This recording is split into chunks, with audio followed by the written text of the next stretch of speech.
All right, welcome back. Finally, the season 13 Woods Power Rankings definitive edition. Bringing it to you. Zip will not be joining me this time. I've got another special guest. It is Mr. Woodsy himself. Woodsy, say hello. We had to downgrade. Sorry, we lost the brother. Well, if you ask the Dutch, we probably upgraded. Yeah. But not. I think Zip, he was just super busy guy. I think he's also feeling a little under the weather. But, yeah. We were gonna do the three of us, but that's all right. He would just talk the whole time and want all the attention, you know. I will do that nearly as bad. I am going to try to keep up with his drinking habits during these videos, though. Oh, well, good luck, because by the end, he's usually hammered. So yeah, I'm very ready for that. That's awesome. All right, yeah, so before we get into the actual power rankings, I wanted to kind of go over the rules that we set for this season, because this is the first Generation 9 draft that we're doing, so a lot of baselines to establish. Obviously, you know, what are we going to do with terrestrialization and some mons that potentially were going to be banned or allowed. So we kept it pretty much the same in terms of, like, you get the same draft budget, you fill the same amount of slots, so between 9 to 11. But we did do something unique. I haven't seen other people do it. And instead of having, like, Terra captains or just free Terra, we decided that every team would draft a Terra type. And we are only like a weekend, but so far it seems pretty cool. I'd I stand say. by our decision so far. By the few games that have been played, I felt like it was always, like, relatively tame. Yeah, I agree. And do you want to just talk a little bit about why we came to that decision? Because I know some people were questioning it. And... Yeah, I do feel like it seems like the community in general feels like captains are the way to go, but the reason that we decided to do types is because in general, you draft a type and there's only going to be maybe 1 to 3 mons on your whole team that are ever going to take advantage of that type. So rather than trying to predict what type a singular mon is going to be, which it could be any of 18 types, and a lot of the time, a lot of these mons can actually take advantage of like 5+ types. So instead of having to prep for, you know, running a resist berry, for example, is a lot of the time how you beat a sweeper in draft anyway. So if you don't know what resist berry to use because you don't know what Terra type something's going to become, it becomes a lot harder to prep for. Meanwhile, if you know exactly what type it's going to run, it's something that you could bring a coverage move for. It's something that you could bring that resist berry for. And I think it's also more predictable because, like I said, there's only going to be maybe a couple of ones that are ever actually going to use the Terra type. So you know that it's going to be one type, it's going to be one of the couple of these, instead of it being like, you know, it's going to be this mon, but you have no idea what it's going to do. So I think it's a lot more easy to prep for in that way. Yep, and I agree with pretty much all of that. I mean, the mod team was, for the most part, on the same page with it all. You know, we did talk about a lot of different options, obviously, but I think we found a good middle ground, because none of us wanted to ban Terra, I don't think. Like, no. Outright. Especially not in the first draft. Because it's a very interesting mechanic. It's got a lot of different ways you can use it. But especially in draft, when you have the ability to prepare for your opponent specifically versus, you know, something like ladder, I think it's a lot easier to kind of play around it and all that sort of stuff. So, yeah. I do think it is a little obnoxious on ladder, but even then, I don't want them to really get rid of it because it's just, what's even the point of playing if you're not playing with the generational mechanics or whatever, right? Yeah, not to get too far down the rabbit hole, but I know that they're, like, voting on that currently. Yeah. And I think the team preview option is interesting because they're doing that in VGC where you get to know what that is. So I didn't even know they were doing that in VGC. Yeah, in VGC they're doing a thing where you get, and I don't know how I feel about it. I'm not like a VGC player, but you not only get to see every mon's Terra type, you also get to see their movesets. You don't get to see their like EV spread and natures, but you get their moveset and their Terra type. Which, again, I don't want to go down this rabbit hole necessarily right now because that's going to add like 30 minutes onto an already long video. Not necessary. That is interesting, though. But, I'll leave it at that. Yeah, I don't know. It's just like part of the reason why I love competitive mons is like you have to find information. So when it's given to you, I don't know. But anyway, so with that, we are doing just the Paldea decks. I'm not sure if that's even how you say the region's name, but that's how I say it. Yeah. So that means we're limited to the 400 or whatever it is that's available in Scarlet Violet.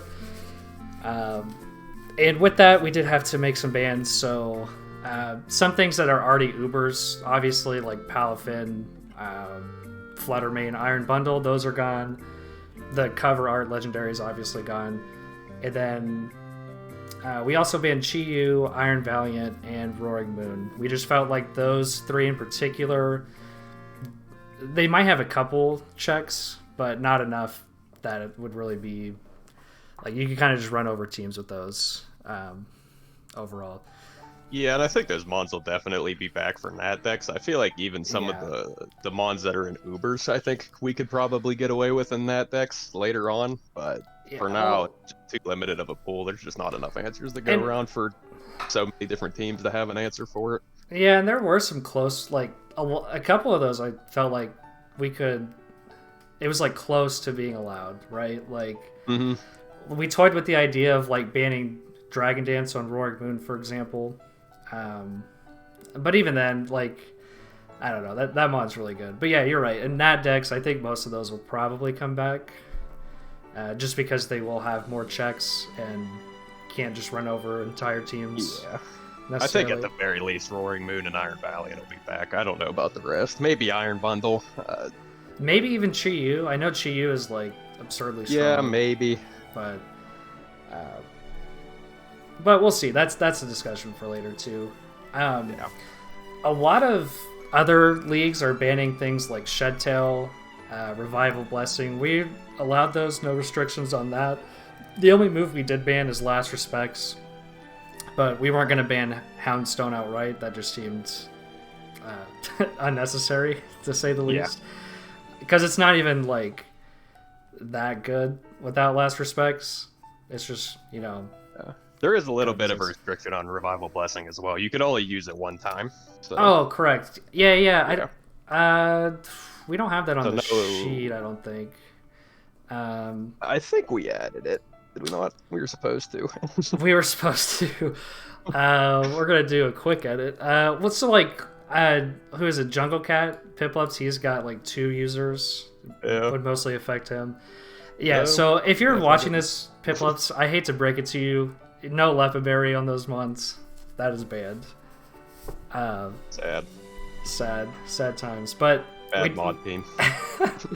But we do allow the move. I think a lot of people are kind of overreacting to that. You and I share the same like viewpoint that it's like obviously it can be really strong, but you're spending a turn to bring something back half health and. Yeah, and it's another thing where it's like all of these moves that are broken are not on broken mons. Like if you gave Shedtail to something like a Mianchow, where it's basically it has that regenerator still, but it also has an offensive pressure to it. I think that's a lot more broken than putting it on a Cyclizar, which if it didn't have that move, it would be like a ZU mon. So yeah, I think that helps too. I agree, and like the Revival Blessing users are not that great outside of that niche. You know, they're like, fine. Fallout's okay, but Revival Blessing really shoots it up the board for sure. So other than that, we with the limited dex pool, we did decide since we had 20 coaches sign up, which is awesome, that we were going to have 2 separate draft pools. So each conference has a pool of 10, and they get to draft from that pool. So a lot of mons are drafted twice, but within a conference you won't see any duplicates. And as far as I know, we've never had this happen in the past, have we, where we had 2 different draft pools? Nope, this is the first time. Yeah. So, which is pretty interesting because week 1, we play someone out of your conference, and then every game after that until playoffs, you would only play people in your conference. But it does leave you a chance to have like a mirror where you play someone and they have, 1 or 2, maybe even 3 of the same ones that you drafted. So that's kind of interesting. Yeah. But yeah, I think that kind of covers the basics for what we did this season. Let's just go ahead and jump into the first team here. Do you just want to kind of go like team by team? We'll talk about their team and then where we rank them overall. Yeah, sounds good to me. All right. Yeah, let's do that. So the first team, which he did tell us that he's changing the name and logo. I think it's like the Dutch Gambit or something. Yeah, that sounds right. Yeah, so right now it's the Dutch Zipmontops. It's fantastic logo. I think the like MS Paint logos are always top tier. Oh, they're better than even the best quality logos. And this one is like, it's got just so much banter within it. It's got fucking Zip's face on it. It's incredible. But yeah, so usually TRK, he is drafting kind of like meme teams. I think last season he drafted Hydra Homies team, so it was all like water types. Yeah. But it wasn't just water types, it was all like low tier. It was like just mons that liked water in general. Like, so he had like a Sliggoo and a Bronzor on it. Yeah, but it's like... no, you were right. They were also all bad. It wasn't even like Bronzong and Goodra. It was like Sliggoo and Bronzor. Yeah, it's... but yeah, so it was nice to see him draft like a real team, quote unquote, because I think this team is super, super solid. Yeah, it's pretty good. He had the so this is like the Nest. He was in the Nest draft, and he had first pick. So kind of as we're going through the teams here, the first 10 teams will all be in the Nest draft, and that was the draft order. So 1 through 10, and same with once we get to the second set of 10. So he had first pick, and he went with Great Tusk, which I think that's a really solid first pick. Yeah, I mean it's the new Lando T. It really is. I heard Blunder say that the other day. It just does all the same stuff, so I get it. It really does. You can make this offensive. You can make it defensive. It's got probably the most utility out of anything. Has hazard control both ways, removal and setting. It's got knockoff in a generation where like everything lost knockoff, basically. It's a staple on like Sun teams now, just because of photosynthesis. And isn't it the only thing currently that gets like headlong rush, the ground CC? I don't think it's the only thing, but I think it's the only thing that's ever going to use it, if that makes sense. I think like Hariyama gets it, but I don't know if it's ever going to use it. And maybe one other mon. Okay, well, it's a very good user of it. Yeah. And just like look at those stats too. So incredible physical bulk and 87 speed for this thing is really nice too. Because one of the things that holds Donphan back, like the regular version, is just the lower speed on it. It's like base 50 or something. So yeah, this thing can do it all. And like every week you're gonna, whoever he's facing, which I actually happen to play in week 2, like what is this gonna run? You're not gonna know until it's used 2 or 3 moves and you've taken a hit or tried to hit it. Like, yeah, it has a lot of different options for it. Yeah, so Great Tusk, great pick. But even just looking past that, I feel like his team just has so many options, and it's incredibly versatile. Like, it really does. I felt like the conclusion I came to is that it's really good at everything. I just don't know that it excels at anything, but like it doesn't really have holes or anything in it, which I feel like is really valuable. Yeah, and I think that's important to note that even with the, like, we reduced it to 10 per drafting pool, because this is a regional dex, like most teams are going to have holes somewhere. It's just, there's not enough Pokemon to go around, like straight up. So the fact that's what I think it's even more impressive, that like the fact that we are in this limited pool, like I gave basically every team a terrible grade in hazard control, but it's just so easy to have holes in your team. But he really did do a good job of pulling off, like, being able to handle pretty much any situation. I ended up ranking him as the second highest team just because of that. Well, so if we're already talking about that. I ranked him first, like the first team. This is the team that I ranked number 1. So we're starting off hot, but it's even like you mentioned the hazard control is really good, which it is. But he's got something that I think is really interesting. He's got Terra Fire, which Magnezone seems like a really good Terra Fire user, just because it can trap steals and do that. Definitely. Because it hasn't had the option, like it could trap like the steel birds basically, but outside of those, it's not really had that niche where it can trap steals effectively, or as effectively as it used to when it had hidden power. But with Terra Fire, whew, that is suddenly very good and scary. Mm-hmm. Definitely. I feel like he has a bunch of mods that could take advantage of it, even like both Salamence and Screamtail, I feel like it, just because their biggest checks are all steel types. So it could use that and run like Terra Blast, or in Salamance's case, it could run Flamethrower, Fire Fang, or whatever, and just be able to break through those. I feel like Meowscarada kind of likes having fire coverage, just being an offensive grass type in general. Meowscarada's maybe not the best Terra usable mon just because of protein, but I do feel like that situationally that could be nice. And he does have Sun to pair with it. So all of these fire moves are going to be even extra boosted. Yeah, well, speaking of Meowscarada, just the casual round 7 pickup, Nestdraft was sleeping on this thing, but it's going to be really good. 123 base speed, protein, like you said. It gets a lot of good moves, knock off, U-turn. That thing, Flower Trick, it's grass type, which isn't the best move offensively, but anything that has protein, so who cares, right? it auto crits like every time. So like if your strat is to try and set up like defense boosts, that's not gonna work. So overall, without Flower Trick though, like you just run knock off, play rough, U-turn, and like that's pretty good.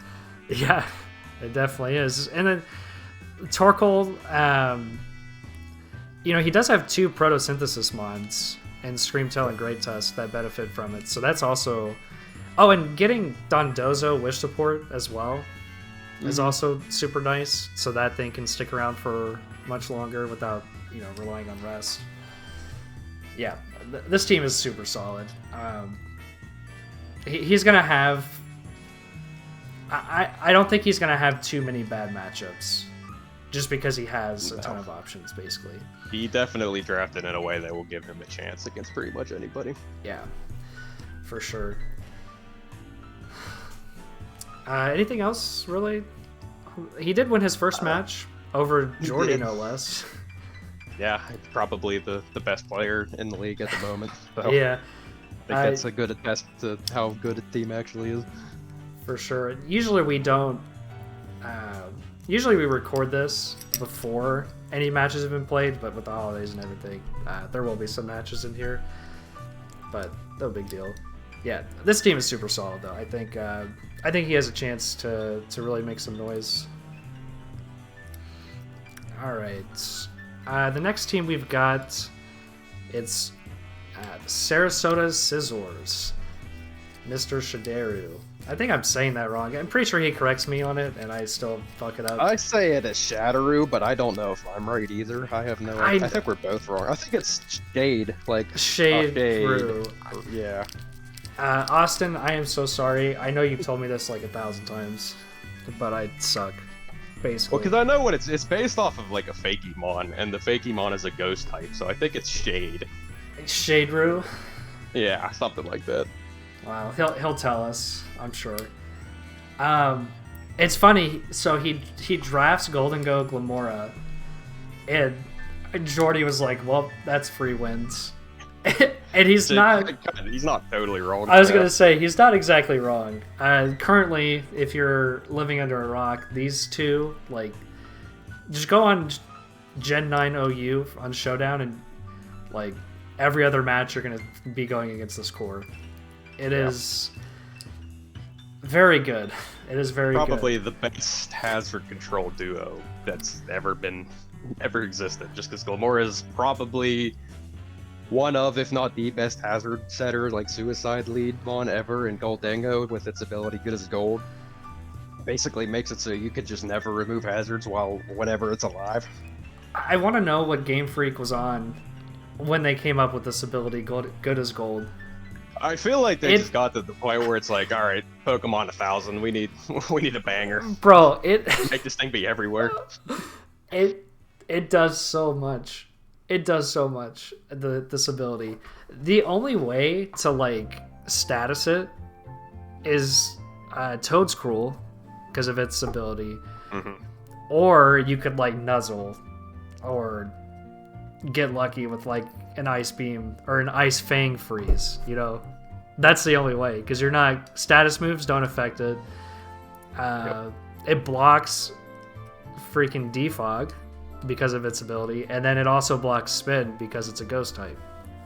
So yeah, and then on top of like he's got Glamora, but he's also got Gastrodon, which picked up both Spikes and Stealth Rock. So and Masquerade, yeah. So he's got webs too. So he's got every type of hazard available to him. So that's really nice. And then on top of that, he picked up Dragonite. He didn't get Terra Normal, which I think he actually did want.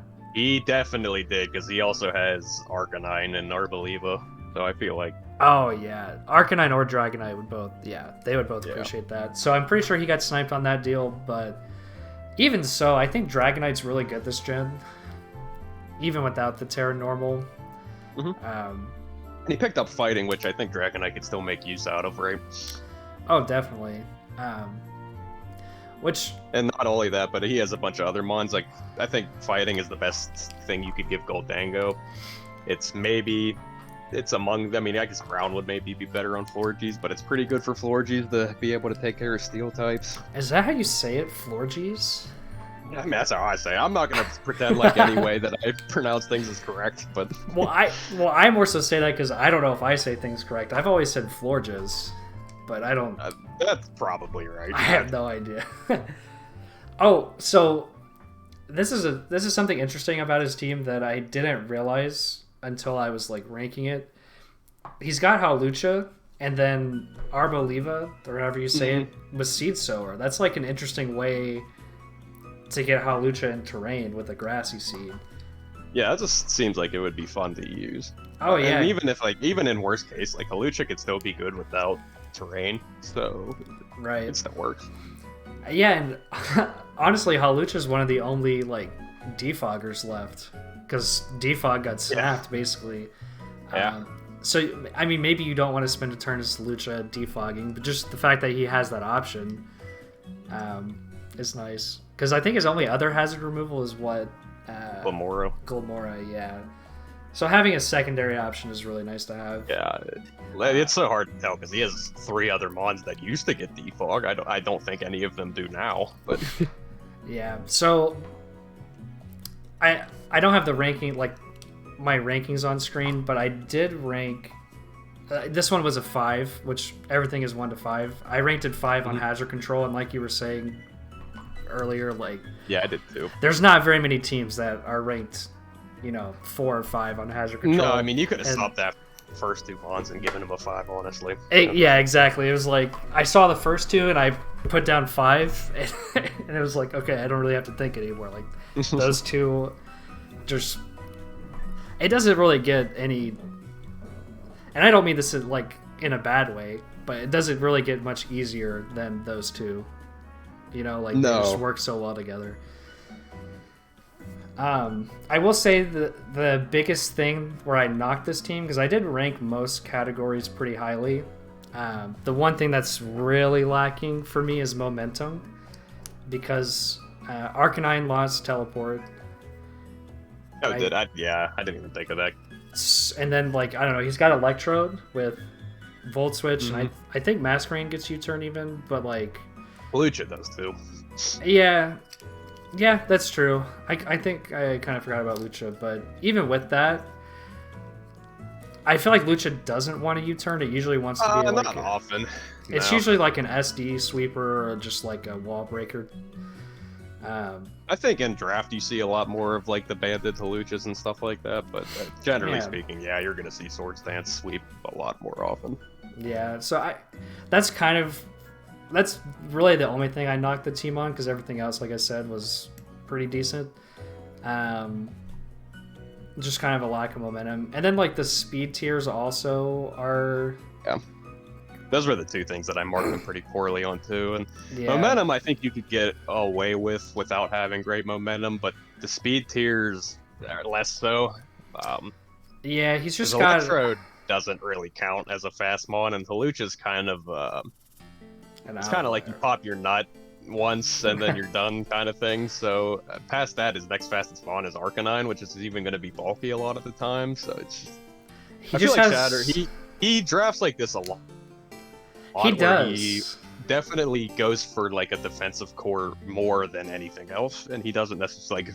It's always going to be slow, and it's always going to look good on paper. But then, yeah, you could take advantage of it just by outspeeding it and just kind of bullying it around. Yeah, because that's the thing is, he's got, what is it, 5 mons that are between 80 and 95, and like the first 4, which are basically his best 4 Pokemon. So you'll be able to run a lot of like Adamant, Modest type stuff against him, which helps. But yeah, those are the two main things. I ended up ranking this team, it tied for 9th in points. So I actually he ended up being 3rd. So I've already popped my 2 and 3. Oh, wow. Okay. Yeah, I really did like this team. I will say, let me just double check my points here. So my 2 through 11 are all within 3 points of each other. So that's like... Well, pretty much a lot of mine are all within a couple points. Yeah, so like... Because basically every team... you get 1 through 5, and there were 10 categories. So the highest you could score is 50. The Dutch Zipmontops, also known as the Dutch Gambit, got a 46, and this team, which is tied for 9th, got a 40. So it's not like it's that far behind. I just think those two things. Yeah, probably... I have my 10th place and my 1st place are only 5 points apart, so it's not like that crazy. Right. But yeah. I think we pretty much cover everything on this one. I mean, I will say it is pretty... I feel like his first 4 especially, really hard to predict what sets he's bringing on those. I agree. Because they can all kind of, like, do different things. Like, Dragonite and Arcanine can be offensive or defensive. Dragonite has, which not enough people do it, but he's got a really good special attacking set with like Bolt Beam and stuff. Yeah, I just think he has a lot of options there, which will be good. So another one that's really hard to predict, like what he's going to be doing each week. But let's move on to the next team, which is Zip, the Columbus Mew Jackets. Usual guest of the show, not today. Good riddance. He drafted... This looks like a Zip draft, right? It looks like a lead. It looks like what? A lead draft. that too. He just always drafts very offensive, I would say. Yeah. He definitely covets like momentum and wall breaking and just making it impossible for you to like withstand all his threats, basically. And he started that off with Qianpao,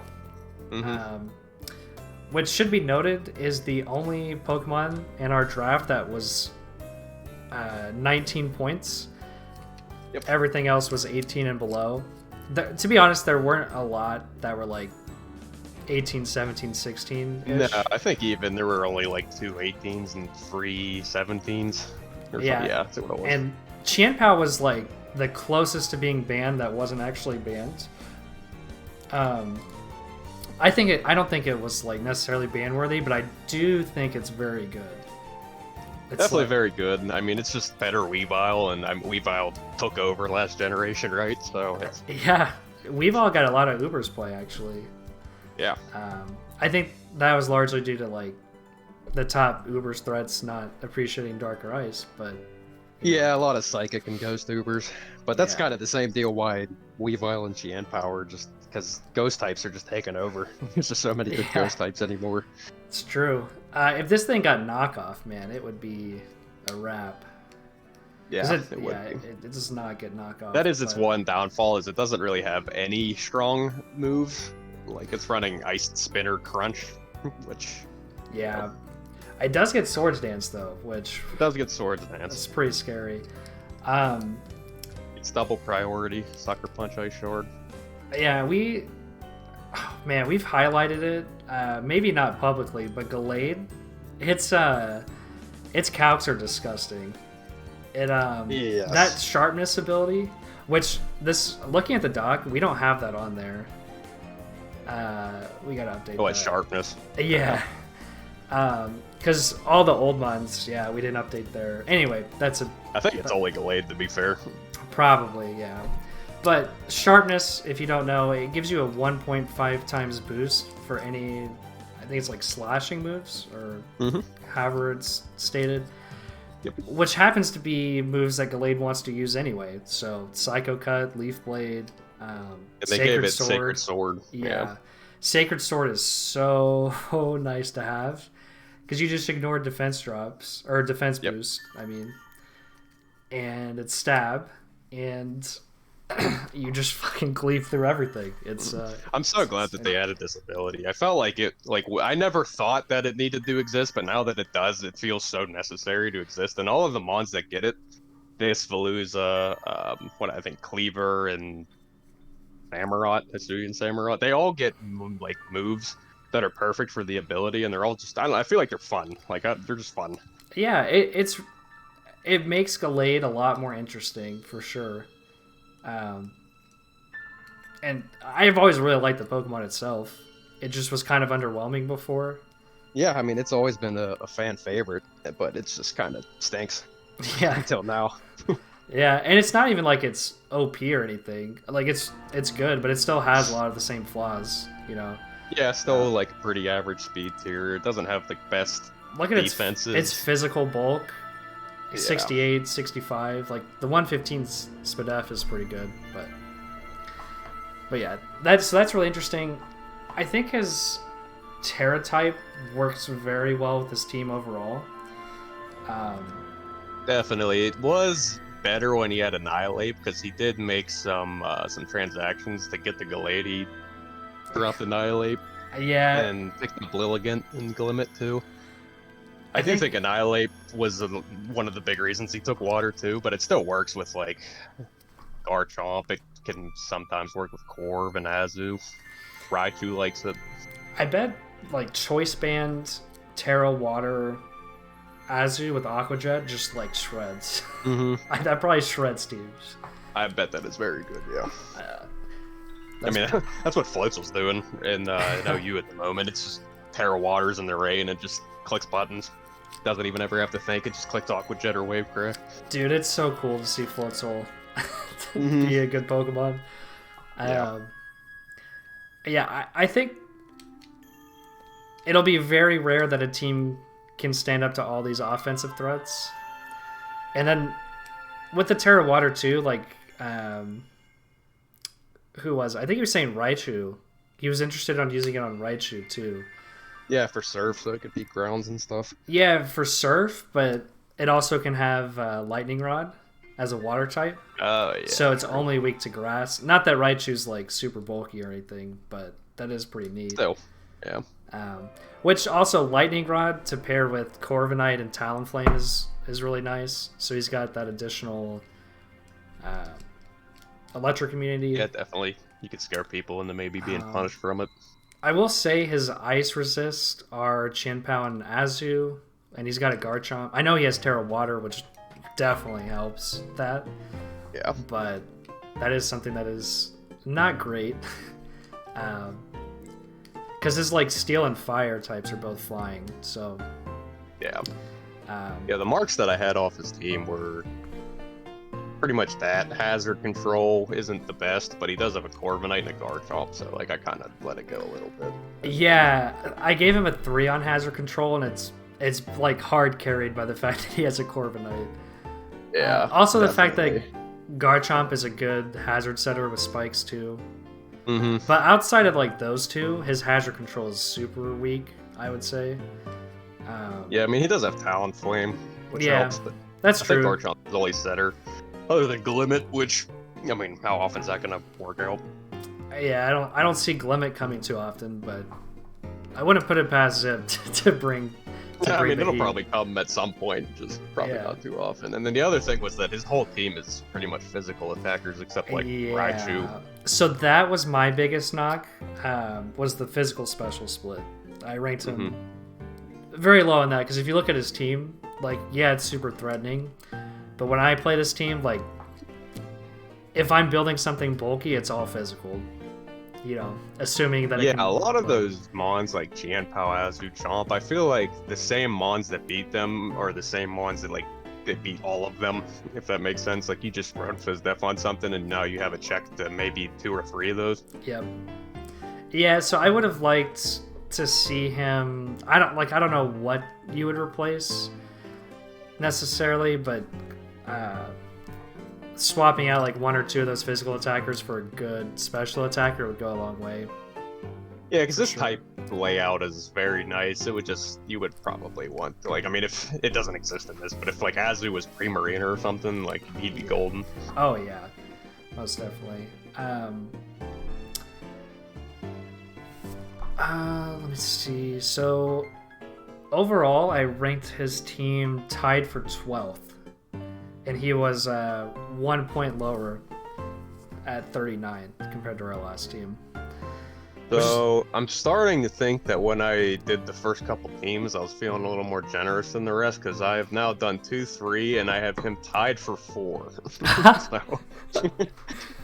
That could very much be. I might have had some bias. Yeah. That's okay. Usually I do rank his team higher. I feel like in the past, I usually rank him like top 5-ish. I've even ranked his team number 1 before.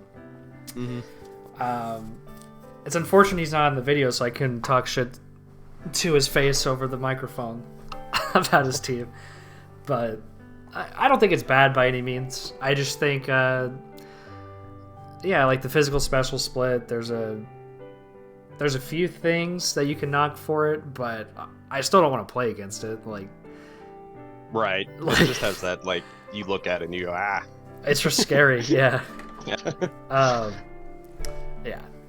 I think Terra Water is probably one of the better Terra types you could have gotten overall. Like, it's a great Terra type on its own, but just with the mods he has too, like, that's a really good thing to have. Yeah, that's something. I don't think we said it in the actual video, but we were ranking the teams based off of like slightly different reasons. Like I had Paris Energy in mind, and I don't think you did. Yeah, let me just real quick. I'm gonna show my the ones that I'm using. I'm not sharing my screen with you, am I? No. So you can't see what I'm doing. Okay. For the I know what you're doing. Yeah. For the viewers, I've got my rankings up here. Yeah, these are just the categories. I think Woodsy adopted some of these, or most of them. Pretty much everything. I just got rid of the last 2 and replaced it with Terrace Energy, and then I made offensive and defensive cores worth like a little bit more. So it still rounds out to be 50 points. It's just like a little different. Gotcha. Yeah, the what I use category, a lot of people, I feel like people have mixed opinions on it. I don't give a shit. I think it's a fun, subjective thing to throw in there.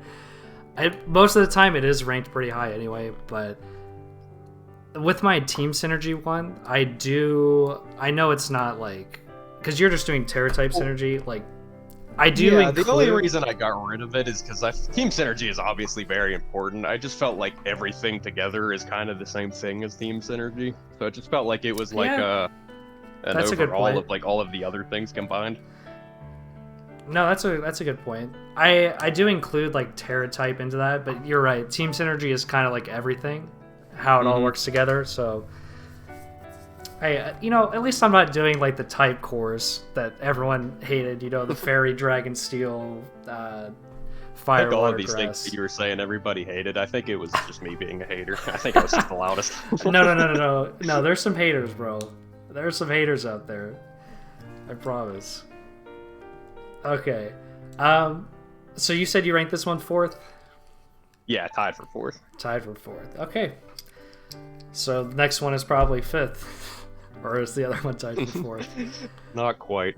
I will say this Nest draft I had just overall was ranked a lot higher than the other draft. The Detroit team? Ryuki? No, I just mean like this conference in general. I feel like there's bigger numbers or smaller numbers rather than the other conference. See, I think these teams are better. See, I'm kind of the opposite actually, which we'll get into it, but yeah, I ranked a lot of these teams fairly low. Like, I know I had the number one ranked team, but yeah, it's interesting. Yeah, I think 4 out of my top 5 are Phoenix. Well, let's jump into the next one here. We've got a newcomer to Woods, Ryuki, the Detroit Dachsbuns. I think that's how you say it. Excellent logo, must be said. Yeah, it is a very nice logo, especially because they said they just threw it together. Yeah, no, that is a fantastic logo. I'm a big fan. And honestly, I don't know why. I thought the only weather teams we would see is like sun maybe. But we actually have in this conference and the next one, there are 2 rain teams.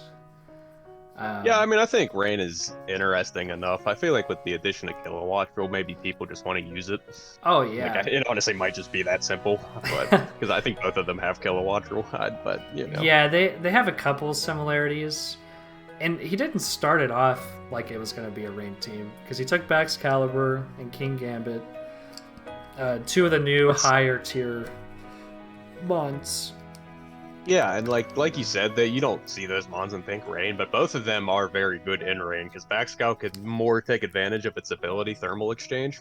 Like, it could come in on a fire move and take now resisted damage and get that attack boost, and King Gambit just likes not taking as much damage from fire moves, right? So yeah, and I will say after those first 2 picks, I mean, it's very clear that he was all in on rain, because he took Pelipper, which, that's almost required if you're going to run a rain team. Some drizzle user. Kilowattrel, which is a really interesting mon. 125 base speed. It's kind of like Zapdos at home, Yeah. It's basically that. Like, it's not bad. It's not bad, but it's definitely not as good as Zapdos in my opinion. No, not even close. But it can definitely do some things. Still decent. Oh yeah, and it's got interesting with Volt Absorb. That's really valuable to have on a team with Pelipper that relies on the rain so heavily. I imagine he's going to be running that most of the time, just for that insurance. Yeah, a lot of the time. I mean, a lot of rain Kilowattrels like that wind power thing with Tailwind too, right? So he has options, and it also has competitive, which is great ability, so it has a lot of options. Yeah, and the next pick pissed me off. Not actually, but I was a little butthurt because he picked Espeon, and it was like right around the time when I was like, who I think I want Espeon. Nope, picked. Like, as soon as I thought about Espeon, like a pick later, he took it. Round 5 is like relatively early for it too, so that hurt.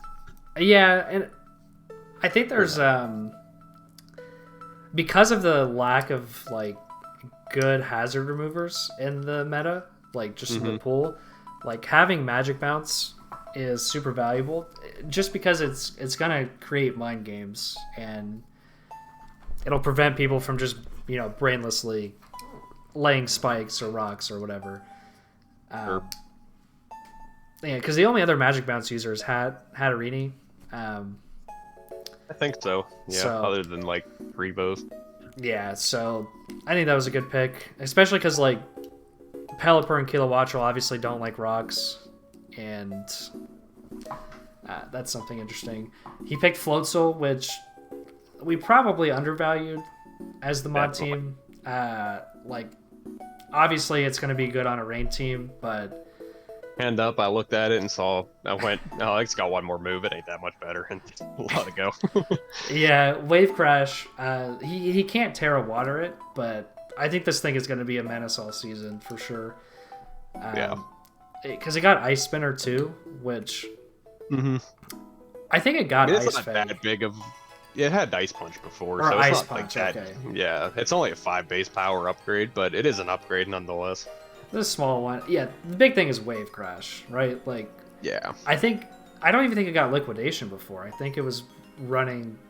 I don't know. It was like a PU bond. What was it running? Like Waterfall? I think it did have Liquidation, but I mean I know it does okay. now, if nothing else. So Yeah, it got buffed. I mean, Wave Crash alone, great. It was a godsend for it. I think Terra is another reason that it's as good as it is now, because I think without being able to just Terra Water, I don't necessarily think it would be as strong as it is.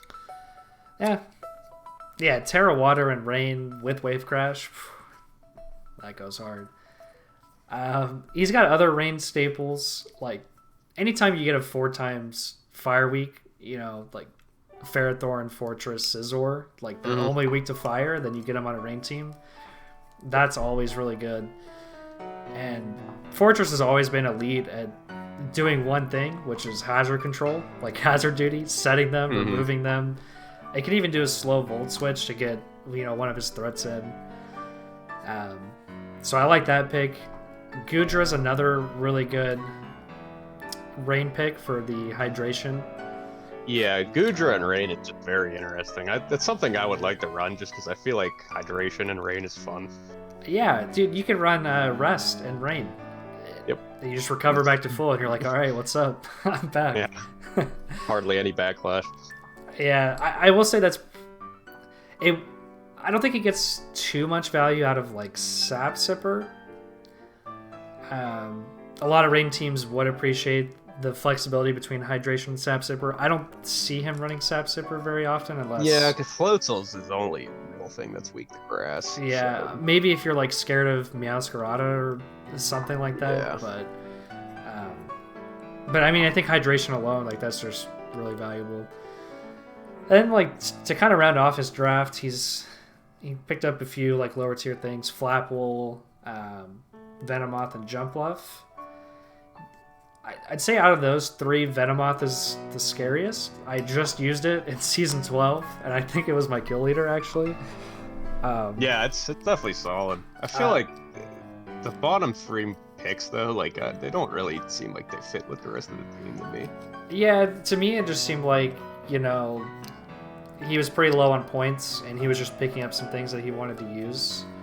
Because I don't think they necessarily synergize with the rest of the team. Because like I don't know, he already had 2 dragons. I don't really know what he needed Flapple for. Exactly. And then after that, he doubled up on a bug, and then doubled up on a grass. Yeah, it's like Jump Off is interesting. I don't think it gets defog anymore in this gen, though. I don't believe. So I don't know. I'm not gonna sleep on Venomoth. It's not the end of the I mean this isn't the end of the world. Like you said, Venomoth is still good. It's very different from Fortress, so I don't think doubling on Bug is that bad. But right, they're all capable of doing things. Absolutely, so. But I do think it's very clear his like through Gudra, like his first 8. I think all 8 of those could come any given week, and they're all very solid. We didn't even touch on really the first 2 picks because we were kind of talking about the Rain. Yeah. We did. They're the 2 best mons on his team. Yeah. Yeah, I think if I had drafted Baxcalibur, I'd probably be running Loaded Dice a lot with Icicle Spear.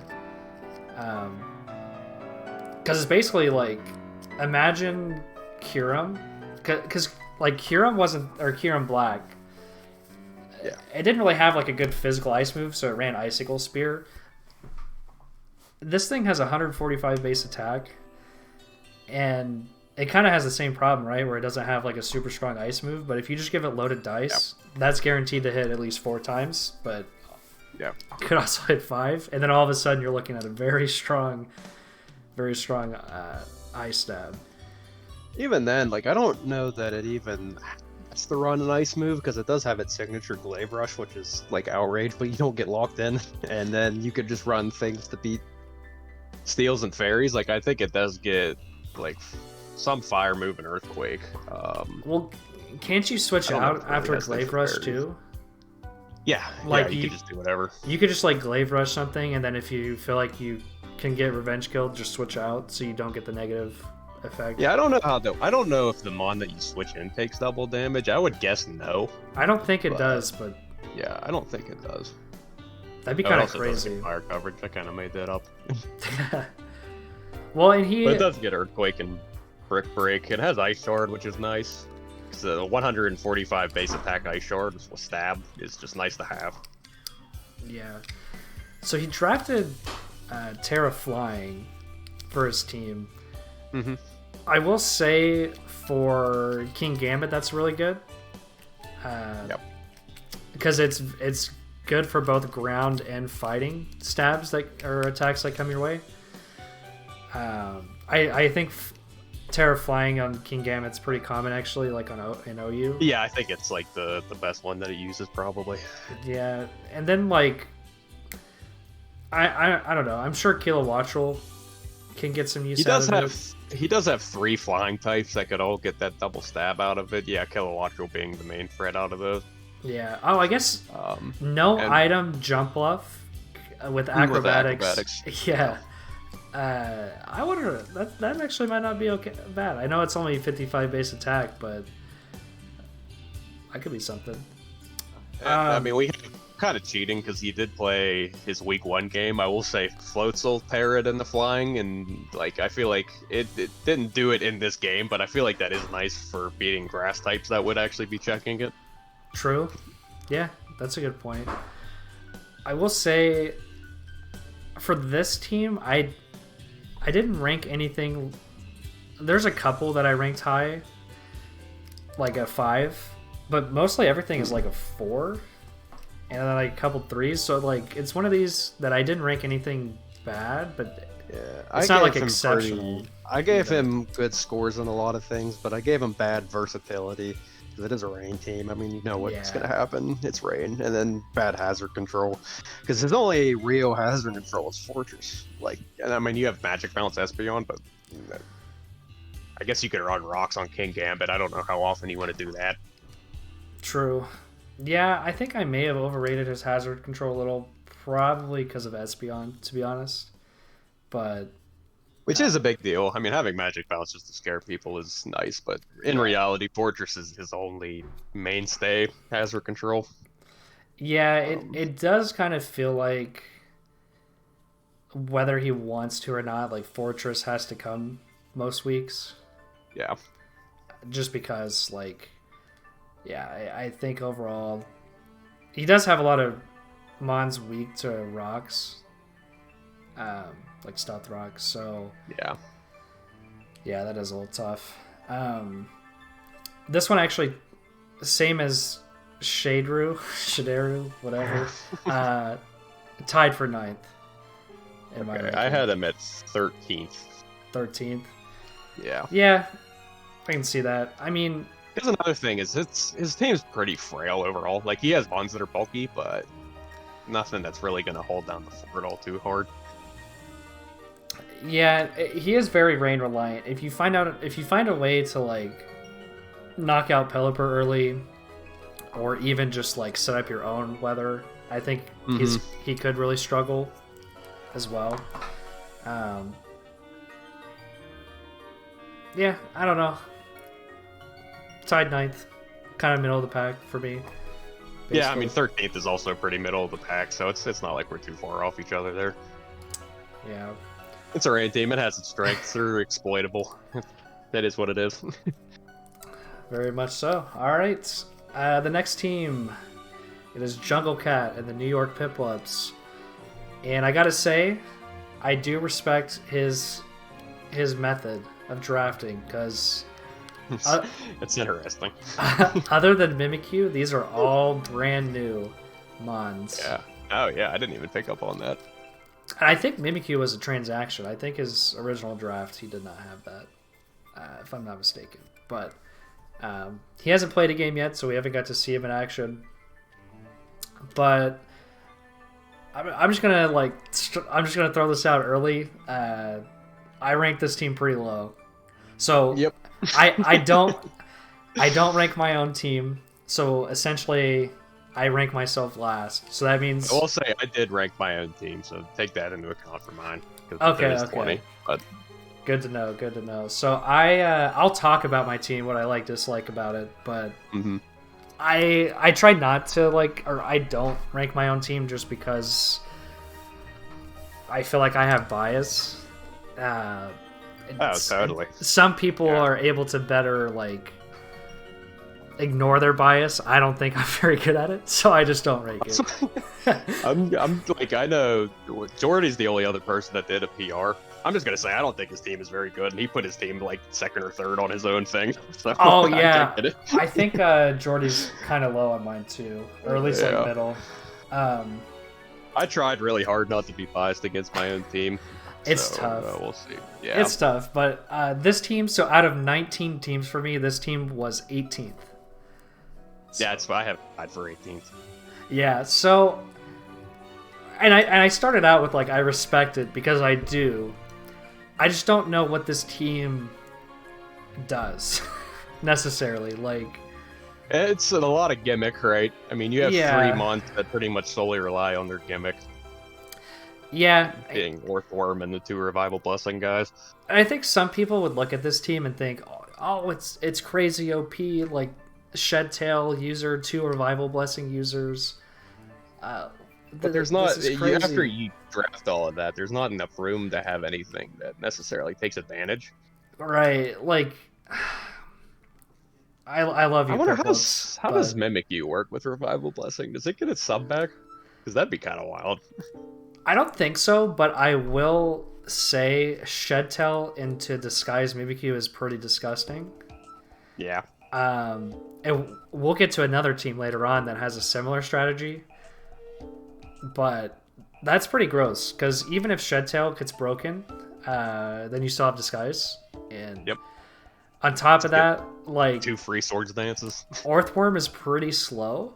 So a lot of the time, that Shed Tail, you're going to get Mimikyu in with Shed Tail intact for free. So that's pretty nutty on its own. And then he's got 2 Revival Blessing users. But it just looks like he drafted a bunch of mons that he liked in the generation, which again I totally respect. Yep. But I mean, he has Titan. That's all I need to see. Yeah, you are a big Titan fan.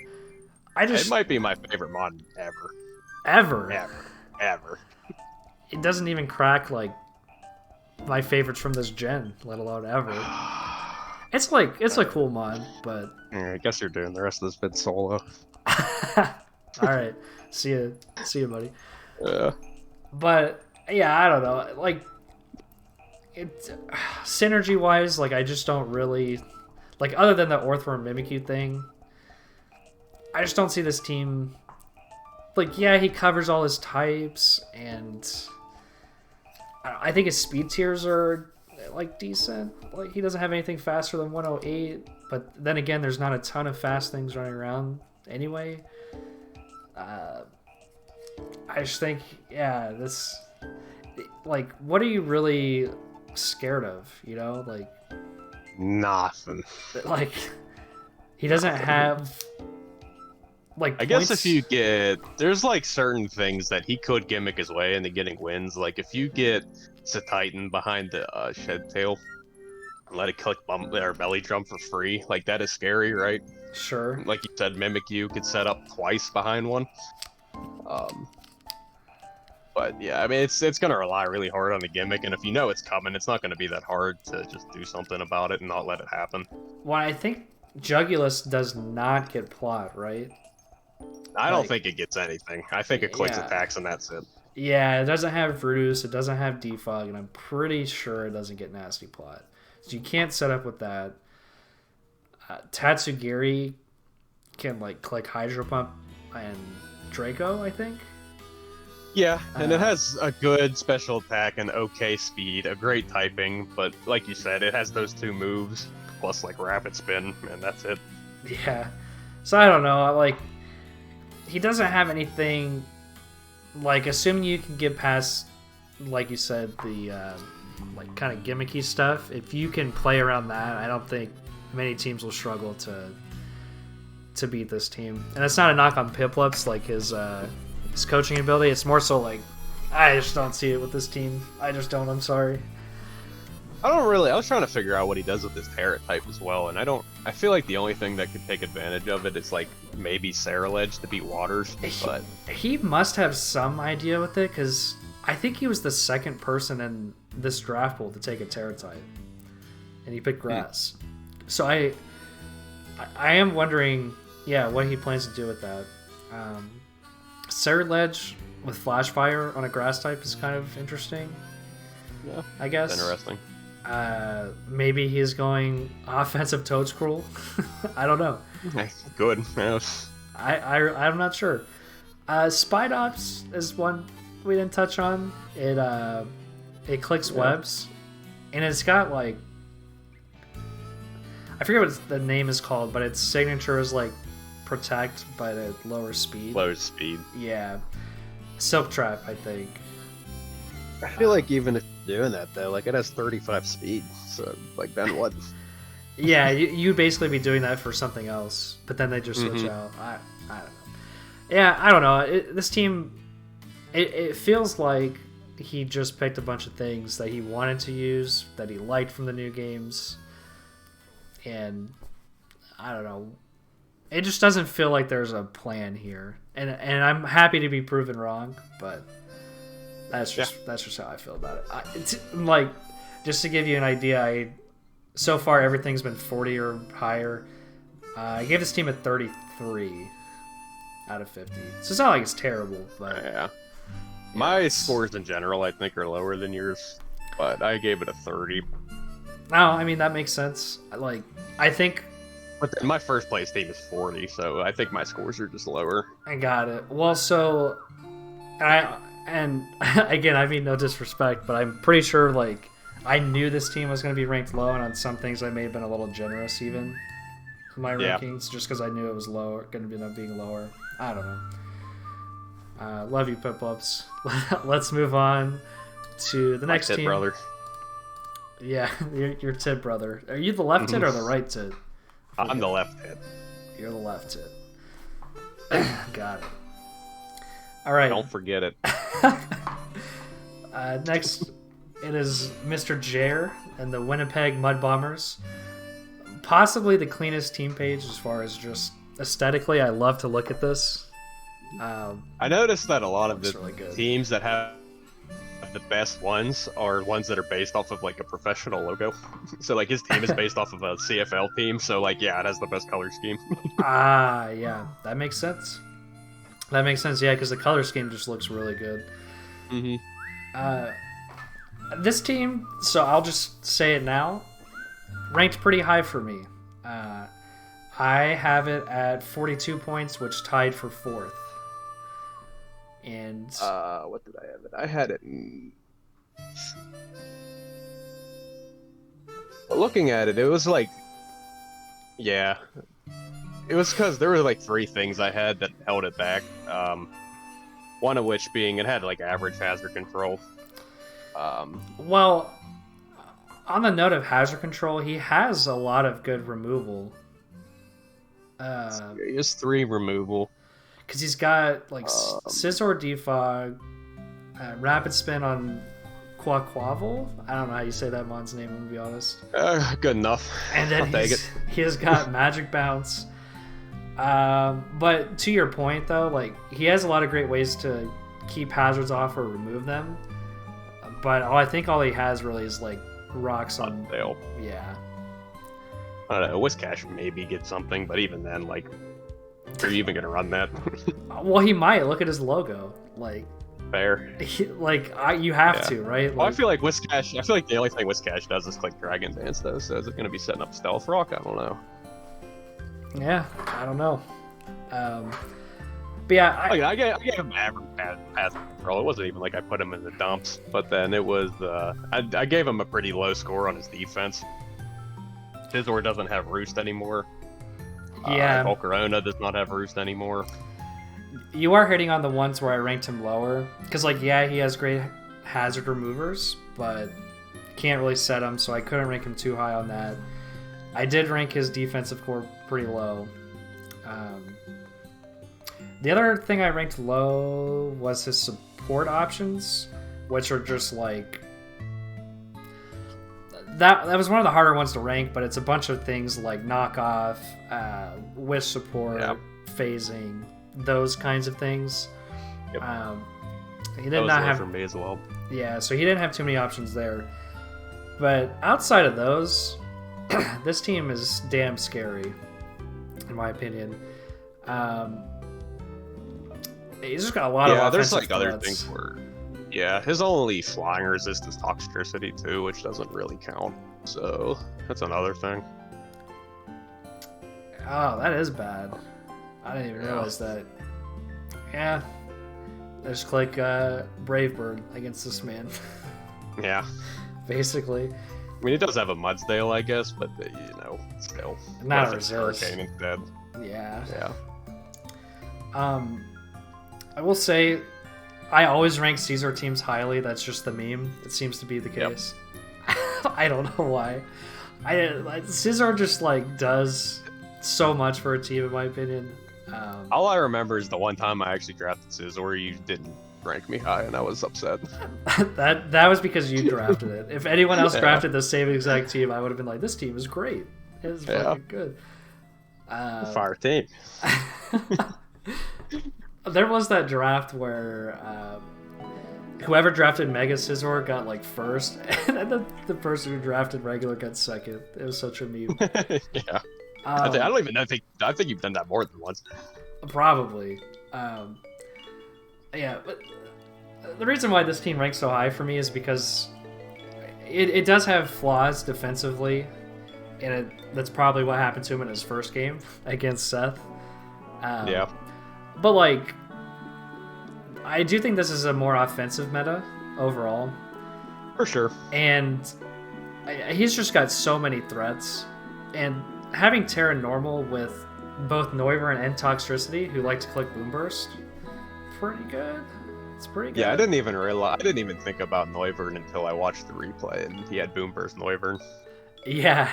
Yeah, that's pretty scary. I mean, I would say it's better on Toxtricity, but... Yeah, probably, but still good on both, right? Noivern has the speed. Yeah, Noivern has the speed, a lot better speed. It doesn't have to spend a turn setting up. And, I mean, removing its... Even, like Ursaring can kind of use normal, right? With Facade. Oh my god. Guts, Facade, Terra Normal? Yeah. Dude, that's gonna, like... Probably gets Quick Attack, too. That's gonna... If it does, that's even better. Because he has pretty good priority on this team. Does Quaquaval get Aqua Jet? Not. I didn't think so. I think Quaquaval might. I was talking about Ursaring. Oh, okay. Oh, are you looking at it right now? Yeah, Quaquaval has Aqua Jet. It does, but Ursaring does not have Quick Attack. Correct, yeah. Dang. I mean, he still has, like... Yeah, he's got Volcarona, which... Quiver Dance Volcarona is still super scary. Mm-hmm. I feel like that's a mon that it was just like... Yeah, it's like the 7th round. I might as well take Volcarona. Yeah. Yeah, well, like, look at the rest of his team. He's just like, I'll just keep drafting offensive threats. It's fine. Yeah, I mean, look at Weavile just sitting down there at, like, the bottom. Yeah, I know Weavile lost, like, knockoff, and it lost triple axle. Yeah, but... And then, of course, Qian Pao. So everyone is sleeping on Weavile, but, like, it's still a Weavile. It's still 125. It is still a Weavile. Like, I think losing Knock... Because, like, losing triple axle does hurt, but you still have Icicle Crash. Yeah. And now Ice It is the Spinner dark too. move, because it has to run Night Slash now, which isn't great, but... It's worse. It doesn't get crunch either. But you still get Ice Shard, you still get SD. Mm-hmm. Like, it's still a good mon. It's still very... It still has its fighting threatening. coverage. He does have... So, you're right that, like, the defensive core is weak, but Mudsdale, like, it's going to kind of have to carry defensively. I feel like Mudsdale, Hatterini are his main... And I feel like it does hurt that everything lost Roost. Like, Scizor and Volcarona, I do generally actually consider to be pretty good defensive mons, but just without Roost now, they just lose it for me. Volcarona lost it too? Mm-hmm, they both did. I knew Scizor did, dang. And I think I knew Volk did too, but it's hard to, like, keep up with all this shit. They both lost Defog and Roost. Does Noivern get Roost? Or Noivern still has it, yeah. Noivern still has all its Roost. So. Okay. Well, because it's a flying type, so it probably gets it, like, through level up or whatever. Yep. Dragon flying, good type. Yeah. Yeah, I mean, this team ended up tied fourth for me. It does have its flaws, like, in reality, because I do these rankings based off the numbers that I see.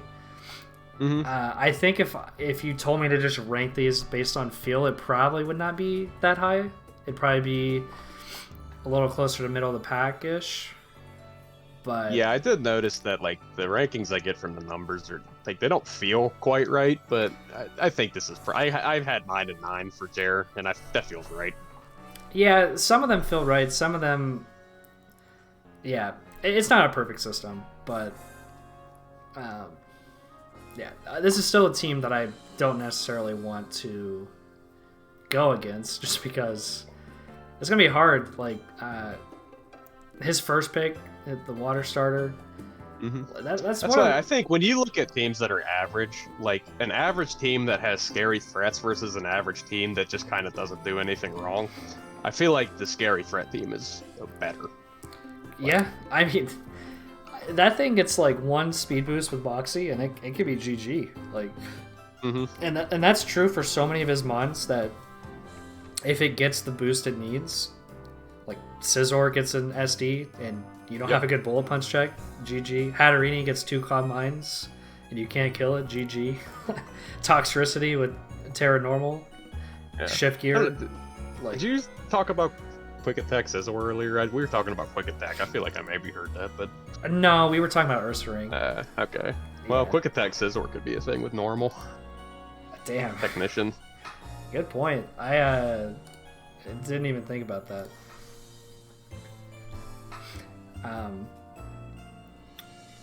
Terra Normal is kind of a slept-on Terra type. It's not bad. It's not... like amazing, but I think for his team it's pretty good. I feel like you could every type I think you could genuinely get a lot of usage out of. Like there's going to be a poison one down the line here that I actually like. You would hear poison and you're like, why would you ever draft poison? But I think it really works for the team that it's on. Same with like a couple other ones like ice and rock. I actually there was we'll get to my team here in a minute, but Terra Poison was on the mind for sure. Yeah, I think that's actually kind of good. Let's go ahead and take a look at the next team. I think we've kind of covered it here. Yep. It's going to be Zex. Sexy Zexia, as he likes to be called. Very appropriate logo. Very appropriate. This team... Let me tab back over here. So this team is an interesting one. I was actually kind of surprised because it ended up lower on my rankings than I thought it was going to be. Yeah, same. It's not that high on mine. So even though it looks like it could be good, but it just didn't really end up being that good on mine anyway. Yeah, so like because of my like categories, he just ranked low on so many of them that it dragged the score down. This is still a team that I'm scared to go against. Yeah. But, like, the big one for me is, like, his hazard control is actually ass. Just, like... Yeah, he has no removal. Like, literally none. He has no removal. Everything lost defog that had it prior. Dex is definitely the type of person that still thinks Rotom and, like, Skuntank and stuff have defog, though. He might have just learned it if he's watching this video. Yeah. He might have just be like, wait, they don't have defog, bro? What? That's fucking hilarious. And then, like, not even that, like, T-Tar has rocks, like, Bronzong has rocks, and Quagsire has rocks and spikes. So he has rocks. Yeah, he has setters. Fine. But, yeah, but I feel like you want to get rid of them when you have stuff like Erodum Heat. I ranked him 1 for hazard control because, you know, there's just not. It just doesn't exist. If I did halves, then I gave him a 1.5. I did not give halves because for some reason that would hurt my brain to start doing that. I don't know, man. Like, he has good individual mons, and like the team still kind of works together. Like, yeah, like I look at the team and I don't know. I feel like it's probably like an average team though. Yeah, like, and it's not really his fault because there's not a lot of sand abusers. No. But, like, getting Houndstone, like, you know, the Ghost Stoutland or something would have been nice. I know he has Pult, so that's maybe a moot point, but, like, I don't know. Even does get Sand Rush. Yeah, not a lot. Houndstone and Lycanroc. Yeah, getting a Lycanroc form, the one, I think it's just the regular one that There's gets only one, yeah, just the regular one has Sand Rush. Even just getting that, like, I do like to see people, like, if they're going to get some kind of setter to have an abuser to go along with it. Sand does not have a lot this gen to work with, so I get that, but I mean, another thing too is like Sylveon lost Heal Bell and something else, I think. Yeah, so the only Mystical Fire was the other thing. Yeah, I lost Mystical Fire, which sucks for it too, because that was the only way it could really handle steals at all. I feel like it just turns into 4Gs now, where it's just in hell. Like it clicks Fairy Move and nothing else. Yeah, which it can't be good in some matchups, especially because it gets Calm Mind now. Mm-hmm. But it always had Calm Mind. What did other Eevees? Mm-mm. Okay, that's right. Yeah, all of them have it now, but Sylveon always had it. Okay. I don't think I saw that very much. At least if I did, I don't remember it. I don't know. To me, it feels like he drafted it. I think you said it best in Woods. It was like he drafted a bunch of mons where he could just bring the same sets every week. Yeah, as soon as he got his Spathra, I was like, I know what you're doing. And it's like, yeah, it can be good, but I think when people are able to prepare for it, I don't know how good that's going to be. I mean, I don't. He went to the finals the one season where he literally never changed his team. So, like, which is maybe funny. He has something figured out. That is the season that I won, and he did change. He did change his sets in finals, and he was like, "I shouldn't have fucking done that." Good times. But yeah, I don't know. Like, he's got a couple mons that can be versatile. How much is Zex actually going to switch it up? Time will tell.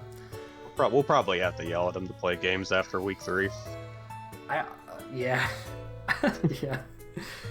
I only the thing is with this team, there's only 2 categories that I ranked as 5, and one of them is what I use.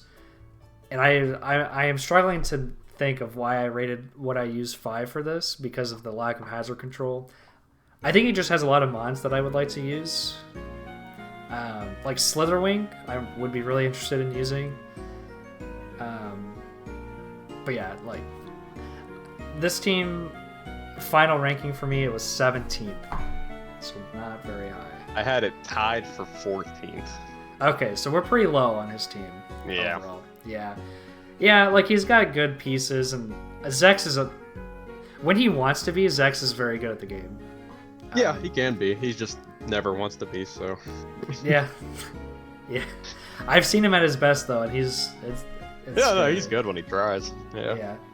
I will say Terra Steel is arguably one of the best Steel or Terra types too. I was gonna say, because like I don't remember if I said this earlier or not, but like since I have a Terra Synergy thing on mine, I noticed that both of the teams that have Steel and Fairy, like I just pretty much automatically gave good ratings because they just work on so many.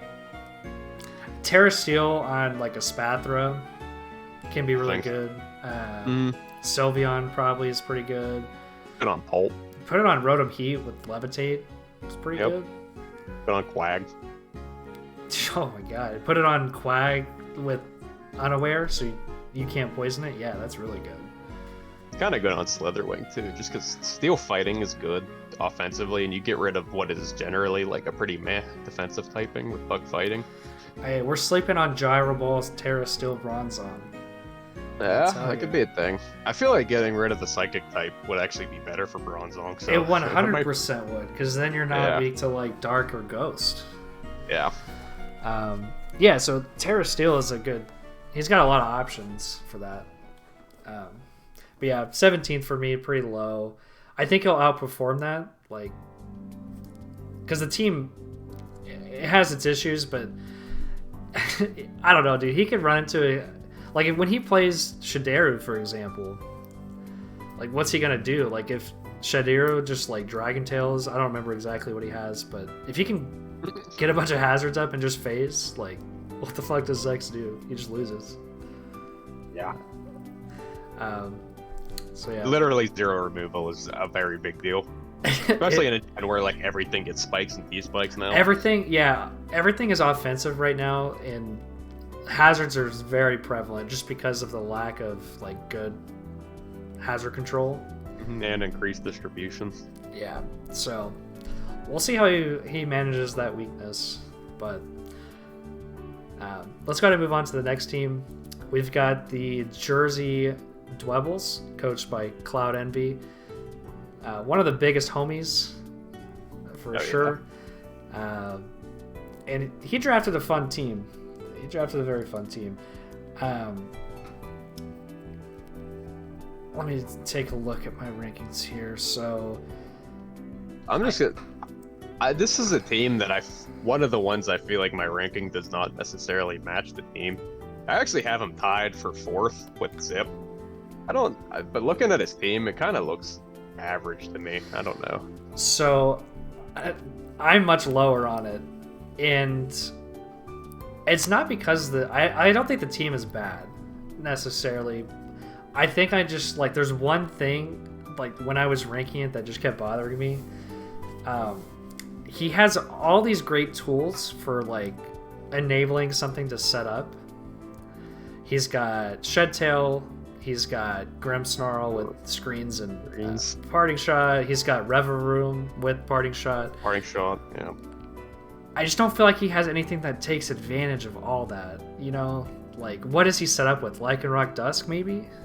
Yeah, that's really about it, though. I mean, he could do, like, Quiver Dance or Choreo, which isn't that scary. He just doesn't have anything, like, if he had, I don't know, like, anything that was really good at setup, like actually using all the great setup options and tools he has, this team would be terrifying. But for me, because I'm looking at the looking at my rankings for him, I didn't give him anything lower than a 3.5 in like all of the random utility types. But then when I look at the offensive core, defensive core, they're both pretty low, like about as low as any team has. So even though he is tied for 4th, I gave him pretty low rankings on just like your general, this is what your team looks like. Yeah, and he finished for me tied for 15th. So yeah, pretty low. And I also actually didn't give him anything lower than a 3, but I also only gave him 1.5, which was momentum. Because the team does generate.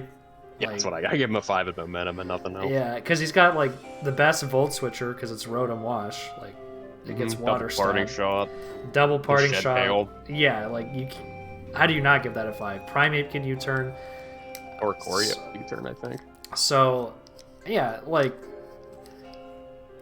that's my biggest gripe with the team. If he had 1 or 2 just like, okay, you get them in after a parting shot or a shed tail or behind screens, and then they just set up and can win the game, I would rate this team a lot higher.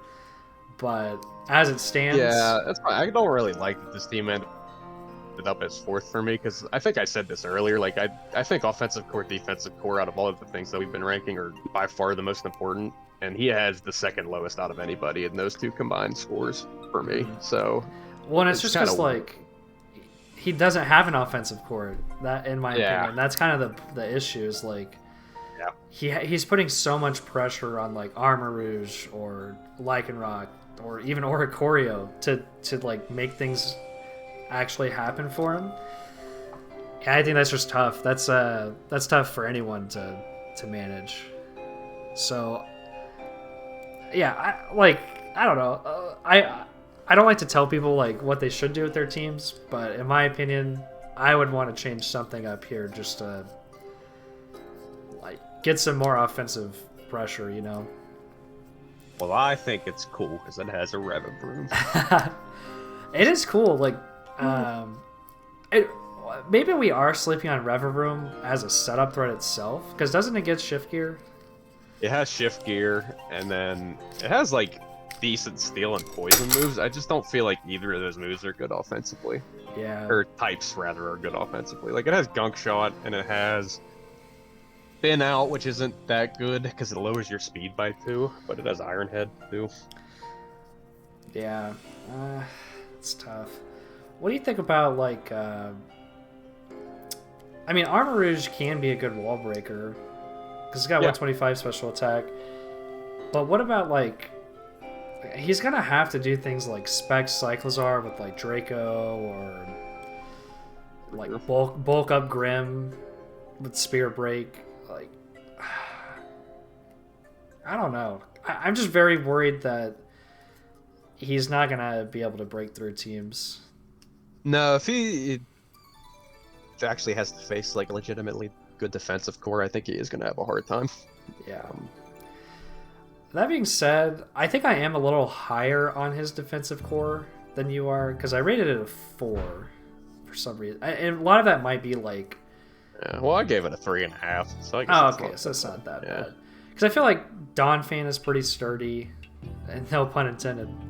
He's got Screens, Party Shot.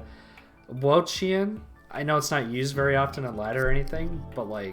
That's that thing... Boy. That thing does not die. It gets Leech Seed.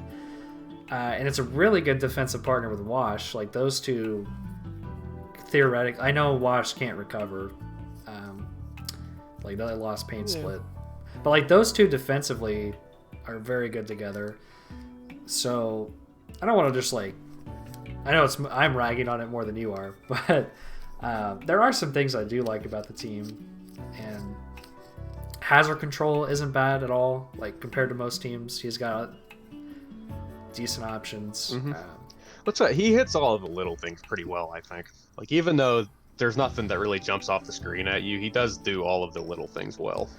Yeah, and you were saying earlier, Terra Fairy, it's arguably the best Terra type there is. It was his second pick, so he picked Cyclizar. His second pick was actually Terra Fairy, and he was the first to pick a Terra type.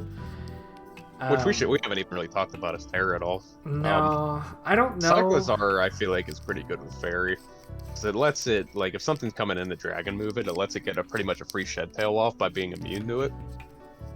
True. I actually think Armor Rouge is very good with Fairy. Fairy Psychic Fire is just impossible to switch into. Oh my god, that's like if Gardevoir had Fire Stab. Yeah. That's insane. Or Hatterini. I wonder. I guess past that, nothing really jumps off the screen. I don't know, I do dude. want to say, Tough Claws play rough with Lycanroc. That's a thing. That's a thing. You know what else is a thing? 120 attack Grimmsnarl, double Fairy Stab with like Spirit Break. For sure. You like bulk up, Terra Fairy, which like Dark Fairy is very good defensively, but so is just Fairy. I mean. Yeah, I mean Dark Fairy's good offensively too. Yeah, so like you Terra Fairy, you're just a Fairy type Grimmsnarl with Prankster. Mm-hmm. You bulk up once or twice, and then you start Spirit Breaking. That's gonna do some damage. For sure. So I don't know. I might be sleeping on some of his offensive potential. He is gonna have to get creative with it though, which I think if you have to force yourself to be offensive, that just means you're not a good offensive team. Right. I will say, Cloud is a sleeper like Heat Miser player. Oh, 100%. And like, I don't think he gets enough credit for some of the like inventive and creative things he does on a week-to-week basis. Who won it last time? I feel like he did, didn't he? Nah, I got second. Okay, so he was in the running though. Who won it? I forget. Spire. Okay, well, like, I feel like Spire, Cloud, and Uzair are always up there. Well, but... those are 3 of the 4 nominees. Yeah. Yeah, as well. Who was the other one? Zip? TRK. Oh, okay, yeah. TRK is also always bringing some heat. That makes sense.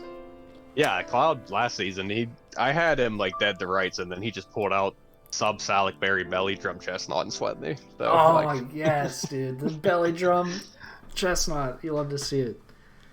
Hell yeah. Alright. Let's look at the next team, which is the last... Well, it's not the last team. I'm the last team. It's the last team that I ranked in this conference, because I didn't rank myself, but... this is Shivzy. He got runner-up in the last season. Yep, 2 for 3 also. Went the finals 2 out of 3 seasons he played. Yeah, so this will be his 4th season with us. He, in the 2 seasons where he made playoffs, he made it to the finals.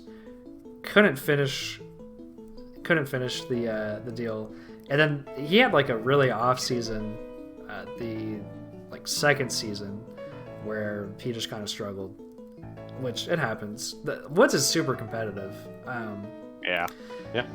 But looking at everybody has bad seasons unless you're Jordan. It's true. Even Jordy has missed playoffs before. Yeah, he has, but I mean his percentage is pretty good. Oh yeah, it's remarkable. But looking at this team, this just looks like a Shivzy team. If you've ever been in a league with him, this is kind of what you would expect. So it's about like, it's not necessarily stally, like a stall team, but it has elements of a stall team. It's got the well, first of all, it's got Gothitelle, which Shadow Tag, it already put in work week 1. Yeah, he picked it up at free agency, and I remember saying something in mod chat that I was so excited for him to take it because it was one of the landmines. I was so confident he was going to take it just because of the way his team was set up, and then he didn't, and I was upset. And then he got in free agency. I finally got him. I don't know if you saw it too. I was trying to bait him into saying it. So funny. But yeah, Gothitelle is like, if you gave Shivzy the option to create a Pokemon in a lab, I'm pretty sure he would come up with something like Gothitelle. Oh, absolutely. You know, like, yeah. I think it just fits his playstyle. Fucking heinous. Yeah. So he's got that going for him. He picked probably like the bulkiest motherfucker in the entire like draft pool in Ting Lu. Yeah. That thing is unkillable. It is very good. That thing, Dark Grounds, it's got 155 HP, 125 defense, and 80 special defense, but then its ability lowers... It's the one that lowers special attack, right? Special attack, yeah. Yeah. So basically you're not... Like, nothing is one-shotting it. Very few things are even two-shotting this thing. He's got wish support. Yeah, you have to be like spec super effective and a good offense. Yeah. That's a stat to two-shot it. So that thing is sticking around. And Shipsy's got to be the only person in Woods, or maybe even the world, who would draft a Lomomola round 3 in this regional draft. Especially without all of its good moves. Because it lost so much.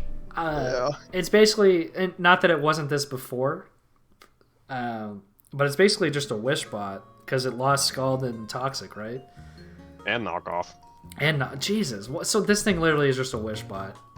Yeah, as Wish Protect, and then 2 moves that you're never going to click. Yeah. So, which is fine, because like 165 HP, I mean, if you're using it for that purpose, that's cool. But I have seen actually like a lot of new techs with Alamomola now, like people running Whirlpool Chilling Water, which lowers attack. That's actually he ran. Shivzy ran Tickle in his week 1 game, which I got a kick out of. So with the Lomomola, you really have to go into the bag of tricks, because it did get neutered, like the moves it lost.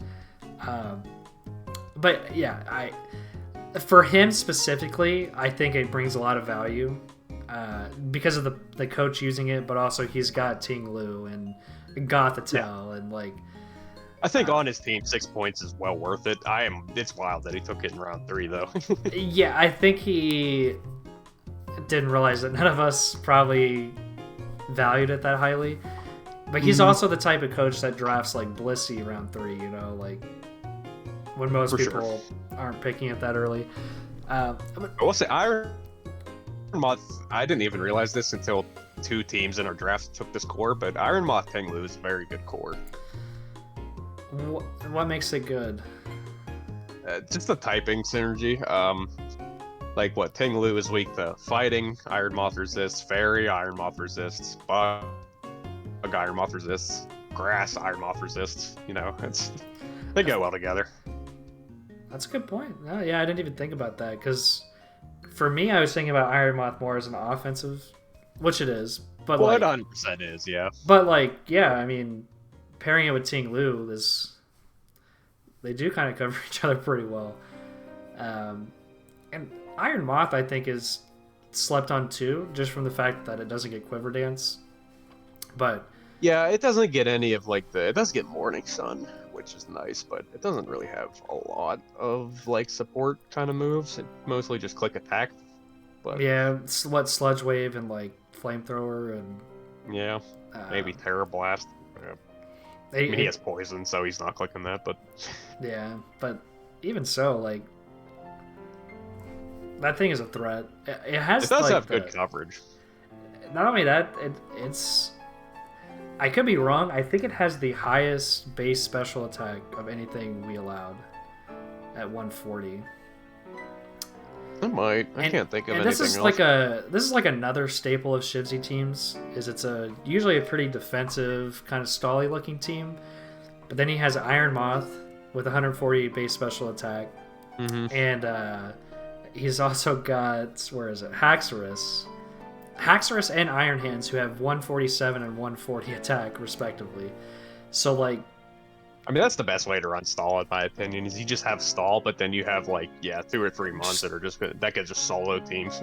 Yeah, that just absolutely run through teams. Like last season, he had one of his stars was for Alligator because he had stall, but then you also had to worry about Dragon Dance for Alligator because after 1 or 2 dances, it can just sweep teams.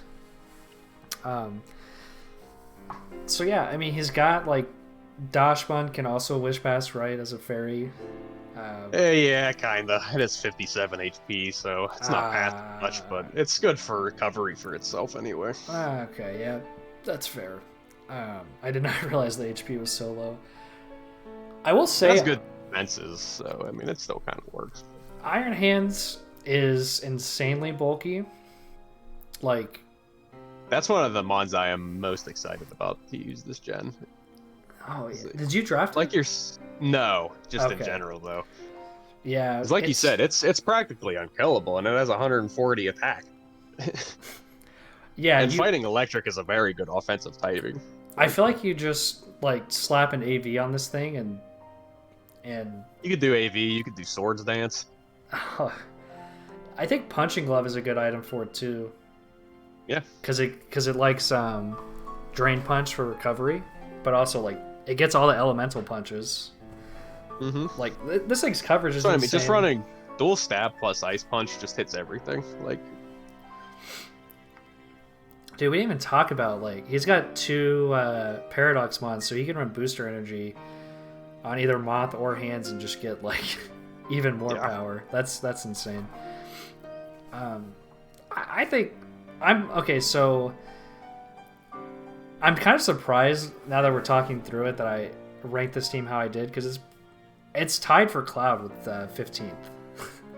Oh, really? Yeah, and I have it now. I had him in 17th. Okay, we've been talking glowingly, but we both don't think it's that good. Well, I think that's kind of the nature of the way that this like chart thing is set up, that it's just gonna shit on teams that are stally. Yeah, because I do rank it low on a lot of things, like momentum. Right, like, which of course it's stall. It's not going to have momentum. Because like Barraskewda, that's another like offensive threat. It doesn't have flip turn anymore. Right. He doesn't really generate momentum. I did kind of count wish passing as momentum in a sort. I don't know. It kind of you is. do that or not. Yeah. The other thing I really knocked him for was hazard control, because what does he have, like Braviary, Defog? Yeah, I gave him like a 2. So like Braviary does not have default. It doesn't? No. So what does he have then? Anything? Lurantis?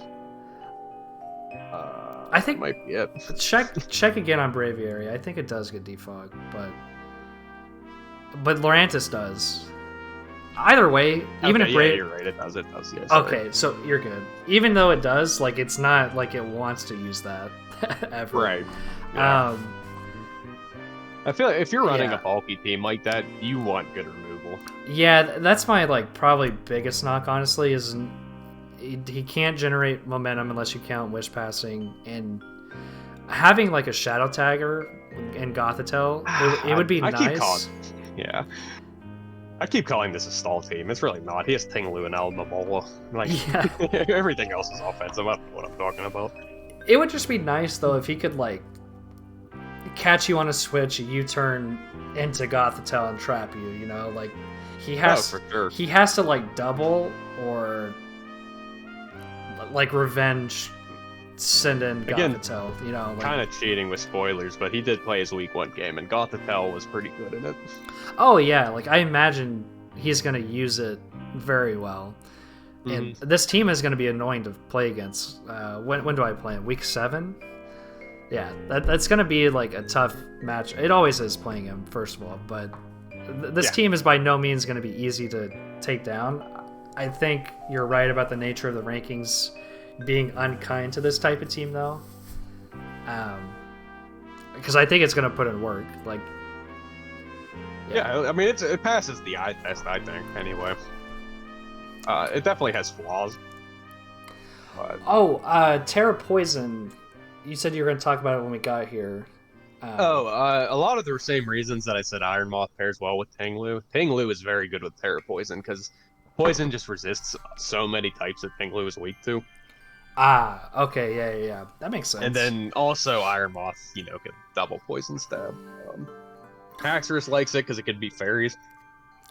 What's crazy is poison or like steel types are immune to poison. So if you Terra Poison Iron Moth with booster energy for its special attack, and then you have fire stab to like kill the steels that would resist poison, like what really can stand up to that? Yeah, like I mean, fire poison isn't a terrible offensive typing at all. No, it's quite good. Quite good. Yeah, like I said, Haxorus is the same deal. Where I feel like Haxorus' biggest deal is there's always like one mon on the other team that's just going to shut it down. But I feel like with Terra Poison, it might be able to break through a lot of those fairies that are maybe going to be able to check it. Other than that, I don't really know. I guess I think Barraskewda gets Poison Jab. It could do that to beat grasses. Yeah, it does. It does get Poison Jab. You probably highlighted like the main uses he's gonna have for it, though. I think his first 2 mons primarily. The first 2 mons, maybe Haxorus every once in a while. Yeah. Oh yeah, actually you're right, because Haxorus can flip the script on fairies. Yeah. Good point. All right, let's take a look at our next team. This is the final team for the, let me just check, the Nest Conference. I had to verify. It's Very my team. good team. Probably, maybe the best team ever assembled. Well, in my rankings, it was 20th, so... week 1 went well. Looking at the schedule and results tab, I think it's the best team, yeah. Thank you, Ice Fang 10% freeze. You were very, very cool. Yeah, just to elaborate, Kuda and I played week 1, and he absolutely dumpstered me by freezing my Amogus with an Ice Fang Gyarados, and then just proceeding to sub and set up on it. Yeah, it was, it felt pretty icky. Like, of course I'm gonna take it, like... No, yeah, you absolutely... you have to take it, but also it was like, man, I don't feel like I outplayed you. I feel like I got a 10% hacks and won the game. Like... what is what it is. I mean, I to an extent put myself in that position because the only thing I really had to beat Sub Gyarados was Amogus. So I had to just sit there and be frozen and just like cross my fingers and pray that something was going to happen. Yeah, I mean, that's why I brought Subcarrot, because it seemed like it was pretty good. Mhm. But I did not expect, like, I did not anticipate, like, I even forgot Ice Fang could freeze. I just had it because, like, yeah, I needed it for Definitely did Amogus. not have that in my game plan. Yeah. So since this is my team, I'll just kind of talk about, which I still want to hear your thoughts on it. But I didn't actually rank this team, obviously. But I'll talk about, like, why I drafted what I did and everything. So I'll be honest, the first, like, 3 picks were just mons that I wanted to use straight up. Like, all 3 of those were on my in-game team. So Low Kick, Skeledirge, Garganical, and even some of the ones below it, like Clodsire was on it. That's actually it. But yeah, I don't think anyone else would have picked Low Kicks in the first round. But that one's pretty cool. And then Skeledirge. Basically, after the Low Kicks picks, I went pretty defensive. So you have Skeledirge, who has Unaware. Pair that with Clodsire later on, who also can run Unaware. I felt like in this meta, having, you know, a bunch of teams are going to rely on setup mons and want to set up. I thought that would be really nice to be able to have that flexibility between the two. But also just Water Absorb on Claude is nice. It's good for, like, Dirge through Treads. Those 3 are all weak to water. So that's also really good. Garganical, I don't even know how you're supposed to say that, but that thing... Garganical, I don't know, that's how I say it. It doesn't die. Like, you just run, like, Salt Cure, Protect, Recover with lefties or something, and that thing sticks around forever and it chips things down. Purifying Salt on top of having 2 Unaware users is really good because it can't be statused. I mean, it's just the poor man's good as gold, but then it also has like a ghost resistance on top of it. Yeah, like, I know it wasn't specs or anything, but it took like 17% from a Dragapult that I assume was offensive. It was modest. Yeah. It was Yeah. modest.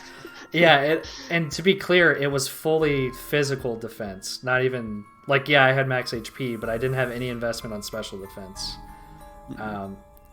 So, and I thought that was really kind of a cool thing to pair with Low Kicks, because having my Dark type be Low Kicks means I don't really have a Ghost Resist, right? No, that's a good pair up, yeah. So, being able to grab that round 3 I thought was nice, because it does give me, like, essentially it gives me a Ghost Resist, so I don't have to rely on Low Kicks for that. I picked up Treads because I feel like it was just too good of a value round 4 with its, like, utility, knockoff, Volt Switch, Rapid Spin. It can set up rocks. Just a good glue piece, and by round 4 it's not like there was a lot of great hazard removing options. So I picked up that. And then I realized, like, my first 4 picks, I mean, I have Low Kicks, who does go on the offensive. Like, that's all I can do is, like, click priority moves and U-turn and stuff. I felt like I needed some setup potential, so I picked up Breloom and Gyarados. Breloom can also be quite defensive, but it gives me more priority, and it can click Swords Dance. It could also be really annoying defensively with Poison Heal and kind of pair with some of those other defensive mons. Yeah, Breloom is such a weird mon where it's deceptively good defensively, even though it has terrible defensive stats. Well, it's annoying because grass fighting is like, I don't know, it doesn't sound like it would be a good defensive type, but for whatever reason it is. Like, it is. Like, if you just avoid flying attacks, it's actually quite good. Mm-hmm. You can, like, force switches when people don't know what you're running yet, and then you sub, and it still keeps toxic. I thought that was really important. Yeah. In a format where, like, everything lost toxic if you're not a poison type, like, and it can steel types of fighting moves, so it's good. Yeah, so that's good. Obviously, Spore is good. still gets Leech Seed. I could go sub Leech Seed, I believe. So it's pretty good. Gyarados was like, I wanted some setup. Like, it's really not going to do much other than be like a Dragon Dancer. In a Terra meta, though, I feel like having a Mon like that on your team is very good. Oh, yeah, and which we'll get to Terra in a second, but Terra Electric on Gyarados is pretty good. So then it resists Electric instead of, just dying to any stray electric attack. Yeah, and it lets it beat bulky waters that would normally beat it. Which is important because it lost Power Whip as well. Yeah. And then really the last one I want to talk about is Gardevoir. I was kind of lacking special attacking. Like, Skeledirge is decent, and it definitely can snowball with Torch Song, but other than that, I didn't really have anything. So having a special attacker that is pretty strong and can wall break felt important. It also gave me a good Scarfer because I didn't really have one of those either. Yeah. And then after that, it was kind of just like Cryogonal is really the only one worth talking about. I will give you credit that Gyarados and Iron Treads are both good Scarfers. Yeah, they're not terrible. Like Gyarados, I haven't really thought about Gyarados as a Scarfer, but you're not wrong. Treads as a Scarfer definitely could be good too, though. But yeah, Cryogonal was just a like hazard remover, another one. It did lose Defog, but it keeps Rapid Spin. And better version, so yeah. Yeah, but I thought it was interesting because of Terra Electric. You would have no immunities, and then basically like Bolt Beam Stab with like Freeze Dry sounded fun. So it's behind the scenes thing. When, in game, me, Zip, Ooze, and Duff were fighting this Terra Electric Cryogonal in game, like in a raid, and it took us like 2 hours to beat this stupid thing. So I absolutely support you drafting that because it is a motherfucker. Should I just name it Raid Boss? Yeah, 100%. I think I named it Liberal because it's a snowflake. I think that's the nickname I play with. That's pretty good too. Yeah. But yeah, it just sounds like it's still a low tier bond, but it sounded like with my Terra type, like it just seemed cool. So yeah, that was kind of my thought process on everything. It's definitely, everyone is zigging, and I'm kind of more zacking with this team, I feel like. If that makes sense, because I feel like it's way more defensive and like passive than a lot of teams are. Mm-hmm. Which I'm not sure if that's good or bad, but that's kind of what ended up happening. So yeah. Yeah, go ahead. What were your some of your thoughts? Now for the non-biased opinion. Yeah, take out the flowers and rainbows. You drafted an in-game team and you got 16th. Fuck yes, dude. 16th? I'll take it. Not last. Honestly, I will say though, like I'm looking at the thing, and you just scored so average in everything. Like it didn't really excel at anything. So that it just kind of ended up not being as high. I will say if I was to rank this, there's a few things that I think would be rated pretty low. Like speed tiers, I think are pretty bad, pretty meh. You had a 3 for me. Yeah. You pretty much had a 3 for everything on mine. Physical special split is not great. Like I think I'm very heavily relying on Gardevoir. And like Dirge can kind of do things too, but I think it's more of a defensive one, so that is what it is. Hazard control is just okay. Momentum is another big one. Like, I've got 2. Gardevoir can teleport still, but I feel like I don't really want to do it that much. Yeah, there's just like there's a lot of things I'd probably rate low. Yeah, all right. Terra Electric Ampharos is gonna go in at 1 week. Because it gets agility. So hey, if it has a matchup where it can do things, watch out. I still remember one of the first times. I don't know if it was the very first time, but one of the first times you and I played against each other. You had a Mega Ampharos. Yeah. And it was like a triple-digit turn game, and the Mega Ampharos ended up winning in the end. I think it was actually Agility Mega Ampharos. Dude, Agility Mega Ampharos is good. You can put in some work. Now, this thing isn't Mega. Strong. This thing is not Mega, but I checked. It does still have like Dragon Pulse and shit. So, and it gets Dazzling Gleam. It does get Dazzling Gleam. I don't know that it got that before. I don't remember, but I think it's a relatively new. So, I don't know. Ampharos could be a sneaky good mon. It's really the only weakness it has is its speed stat. Like otherwise, it's a pretty good mon. Yeah, I imagine like Terra Electric, like double stab on it, could do some things. But what did you? I need to hear some nice things. What did you rank highly about my team since you ranked it so low? I don't even know. Okay, your defensive core I actually gave a pretty good ranking because you are pretty solid. Like with the Unaware Mon is very nice. Garganical with being able to just switch in a Mon and being able to absorb all of those like status moves and everything is very nice. So I think just setting yourself up so that I don't think you ever are going to get auto swept by anything. Like it's nice. Garganical is very good for not allowing your own team to get chipped down with stuff like Toxic, even though that doesn't really exist anymore.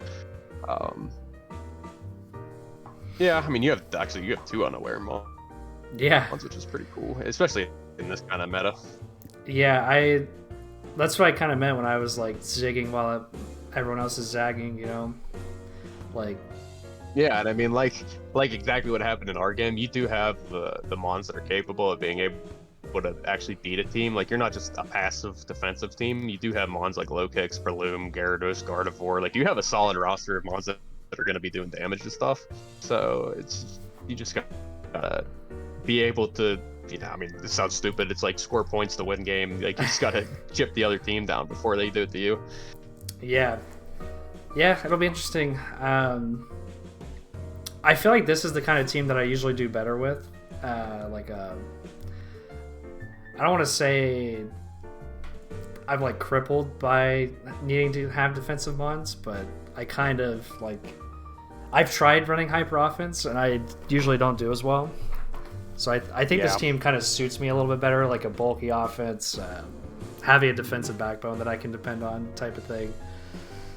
We'll see. Hyper offense is such a weird thing. I feel like it's so weird to use. It's so matchup dependent that I feel like you're either just like, you could just win games without even ever putting a thought into it, and then then you could like outplay teams and just have a bad matchup and still lose. All right, let's move on to the second half here. The the Den Conference? Yeah. So first up is Vando. He had the first overall pick. And real quick, how long do you think we've been doing this? We're at the halfway point, basically. Oh, God. I just looked at the time. I feel like we've been doing this for 2 hours already. Yeah, the YouTube video is at 1:58. Yep. So this is about to be a 4-hour video, if we keep the same pace. Picking up on specs, dude. Better watch out, specs. I mean, if we were really specs, it would be like 4 or 5 hours at this point, so. Yeah, true. True. Yeah, our like 4 hours is his like 1 hour. All right, but Vando's. I'm pretty sure the last one he did was actually like 8 hours, wasn't it? It's yeah. It was like 8 or 10 or something ridiculous. Oh yeah. All right, Vando, his first pick. This side did not wait till pick number 3. He just took the best mon, or at least highest value mon. He took Chien Pao. As he. Yeah. Yeah, and I think Zip has Corviknight too, but other than that, their teams are different. So yeah, they did end up playing out pretty differently. Yeah, Zip, he did his thing. He went a lot more offensive. I know he has Ditto, but this looks like a Vando team, right? Like, Oh, 100%. he loves the balance. He loves having defensive switch-ins, and he's got that. Every mon on this team looks like it was built to be on a Venusaurus team. It really does. He even got Slowking. I feel like he usually has like a slow. Oh, he's the regen king. Yeah. Yeah. I think he had like 3 regeners last draft. I know he had like one of the slows, Tornadus, Mienshao. I think he also had like Tangrowth. Yeah, it was ridiculous. Yeah. This is definitely a Vando team.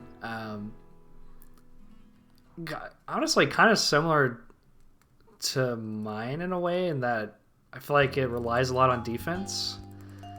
Because like Salamence reminds me kind of a Gyarados. Yeah. He's got Claude, so he's got Unaware, he's got Slowking. Rotom and Dachsbun I view as more defensive ones. Yeah. Even Toedscruel is more defensive. Yeah, even like I'm looking at it compared to your team, I think he's even more defensive. Like I gave him a bigger defense stat, but less offense. So yeah, I mean I did rate him as a 5 out of 5 on defense. He's got really his win cons offensively, unless he steals your stats as Ditto. I think you're looking at Chien Power Salamence.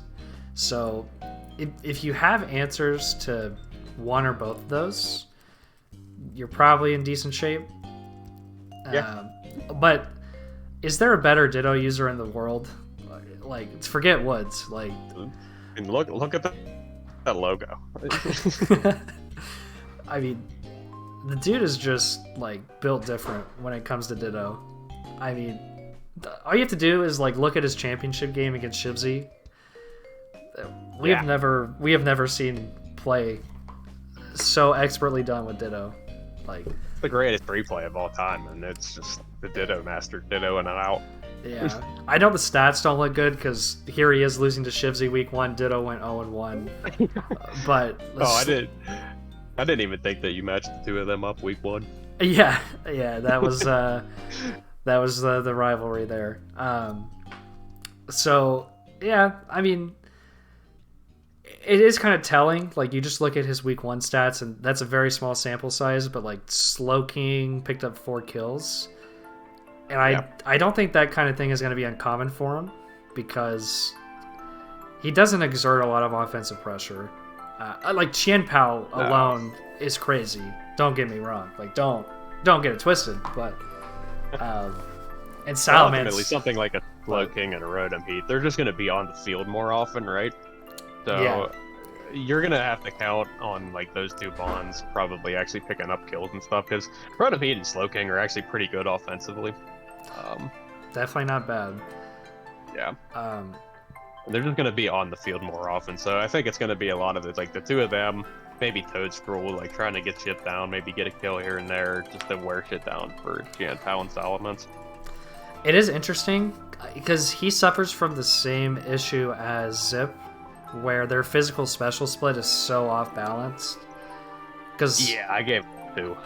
Yeah, because I feel like, and maybe that's just a lack of like attacking like good offensive mons in general, but he really lacks special attackers. Like, he's got Slowking and Rotom Heat, but they're typically, I feel like, going to be more defensive.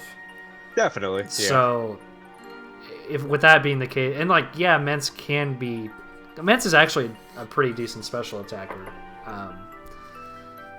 But yeah, I mean, Specs is like a legitimate set on Salamence. But more often than not, you're going to be physical, yes. Yeah.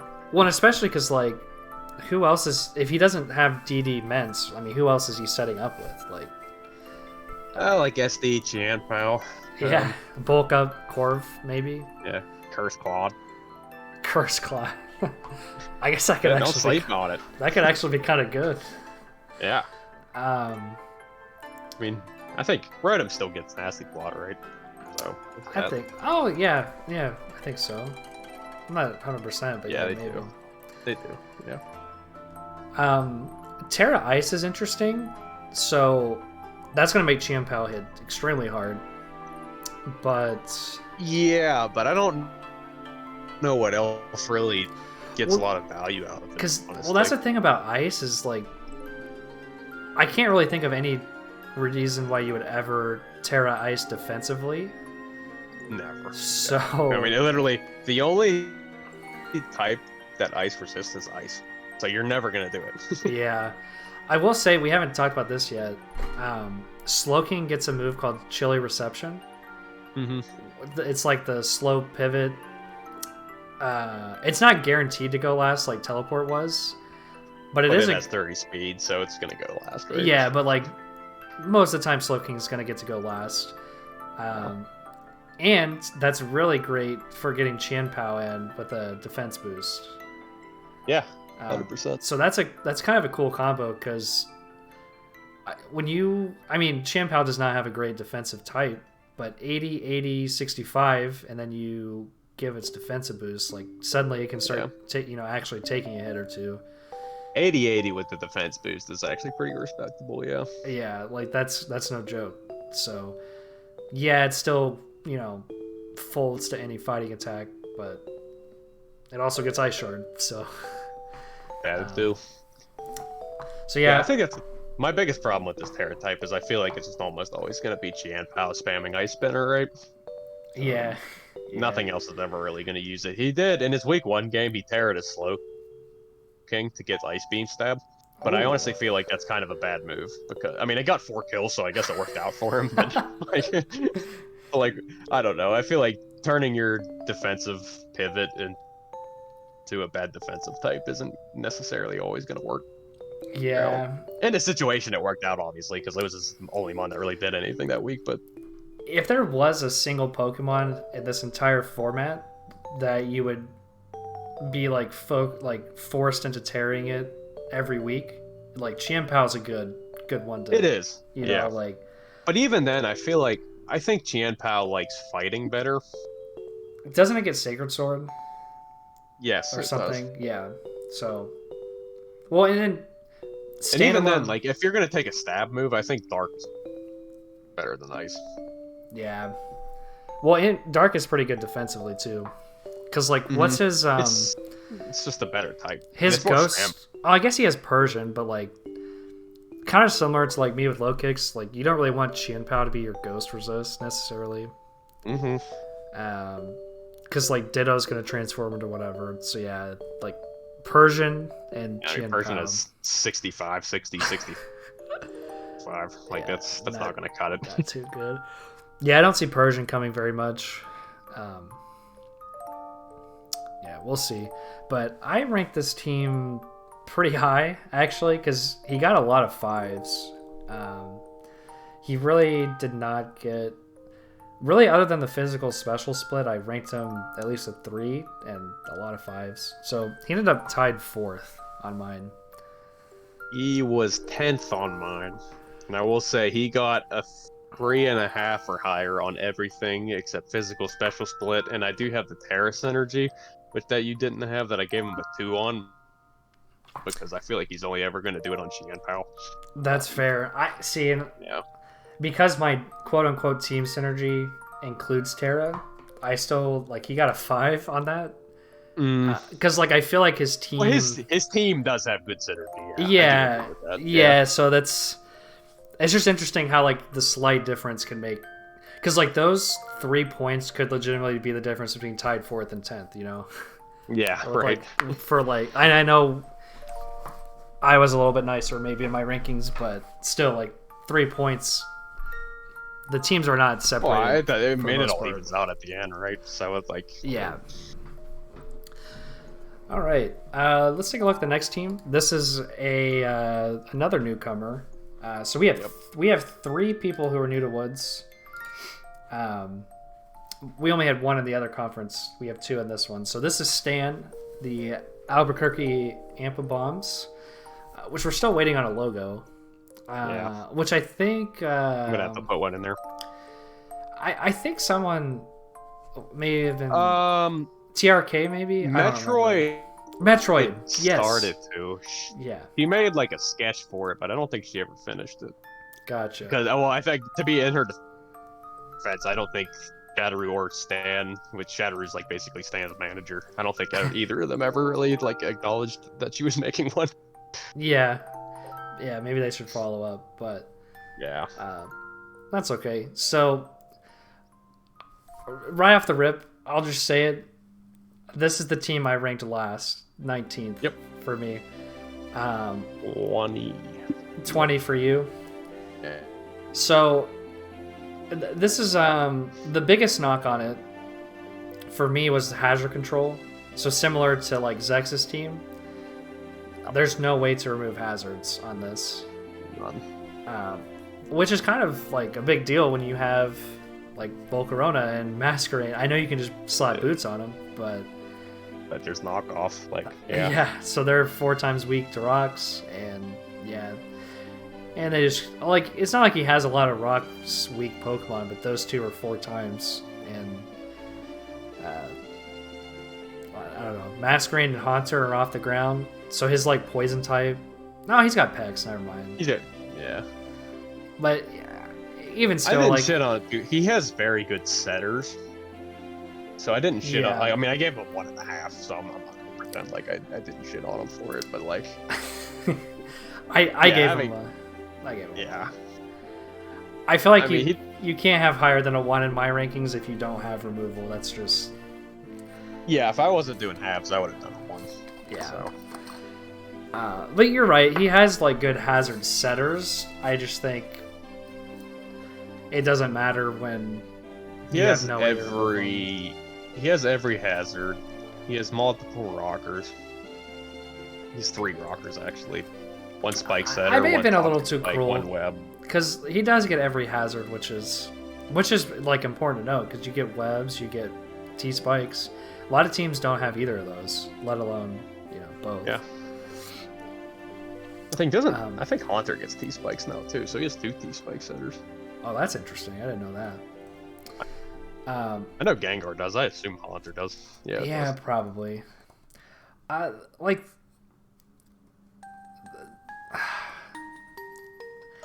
I just feel like this team. It's kind of similar to Zex in that there's a lot of good individual mons, but they don't necessarily go together. Yeah, and I do think Zex actually has some synergy and things. I'm not so sure about this team. Like, if I'm being honest, he was kind of just drafting Pokemon. I mean, look at his first 4 picks. He already has 2 electric types and 2 fighting types. Like, I don't get the point. And then he goes his first 5 picks and he doubled up on water. Like, Iron Hands, yeah. Which like Iron Hands is a great Pokemon. And then like why? Like just keep going down. Like why draft Haunter and Houndstone? Yeah, yeah. And then Electrodes to get a 3rd electric, and Primeape to get a 3rd fighting. Well, Electrode, I know because he said he wanted screens, and it is a good screen setter. But yeah, like what? But then like going like backtrack, why have Shocks and Hands? Yeah, it just felt like, and this is I don't know if this is his first draft ever. I know it's his first in Woods. I think it might be. No, him, Ryuki, and I'm gonna say it maybe right this time, Shaderu. I don't know if I'm saying it right still. I think they have like they have their Smash server where I think they also did like their own isolated draft league. Oh yeah, okay. Yeah. So I think he was involved in that. Okay. Well, I mean, I don't know. I don't see the synergy. I'm not, and I have never seen him play, so he might just whoop up on everybody. But he might. I don't know. I just don't really see it. Like, even if he is a really great battler, like I think the team he drafted is gonna make it tough a lot of the time, just because like you can exploit so many things. Yeah, I mean, the only things I really even gave him good scores in were physical special split, which, whatever. Same. Yeah. And then versatility, which versatility is nice. Yeah, he does have some versatility. I also gave him a 4 on support options, which... Yeah, I gave him 3.5. So it's not bad. I will say this was probably the harshest I was on what I use. Because everything got, like, for the most part, everything got a 4 or 5. There was, like, maybe 1 or 2 3s. This one was the least on what I use. I only gave it a 2. I just, I don't mean to shit on the team, you know, but it just doesn't have a lot of synergy. Like, No, I feel like the Paratype with Rock, like, I don't know what he does with that other than T-Tar. Like, yeah, like DD T-Tar, I guess, like, a little bit. Sandy Shocks does Power Gem, which does give you, like, that special Edge Quake fab, I guess. That's kind of cool. Yeah. With Electric to boot, yeah. But I feel like Electric Ground is pretty good defensively. I don't know that you would want to get I think Electric Ground on its own is pretty good. If anything, Ice is better on it, which I get there's already been Ice drafted, but... I don't know. I'm ready for him to prove us wrong. Just shock the world. But to me, this team is underwhelming compared to like all the rest. There's enough mons here that can do damage. Yeah, if you play, it still can win games. Yeah. Which I will say, I gave whoever had T-Tar crap. He did draft Houndstone with T-Tar. And I know it doesn't have its broken move, but I do love to see that at least. But like you said, it's like right after the Haunter pick, so it's like, why did we pick Haunter if we were gonna get Houndstone type of thing? I don't know. Oh, yeah, exactly. It just doesn't feel like there was a lot of thought put into it. It felt like he was going pick by pick, and it was just like, I'm looking for this one very specific thing. I'm just gonna take whatever's available that could do that. Yeah, I think that's a good way to put it, actually. Let's take a look at our next team. We've got Mr. Wyatt, aka Seth, with the Bundy Bisharp. I'm going to say, well, I can't actually say he copied me, because I think, if anything, I copied him. But he copied me by doing, like, the double core with the Fairy Dragon Steel and the Dark Ghost Psychic. Nah. Like, all in 3 mon. You copied him. Let's be honest. Nah, I took Hat before he took Guardy, so he officially copied me. Well, whatever the case is, I like what he's got going on here. I'm a pretty big fan of this team, so I ranked it... this tied for second with one other team, which we haven't gotten to yet. This was my number 1 team. Okay, so we both really like this team. Yeah.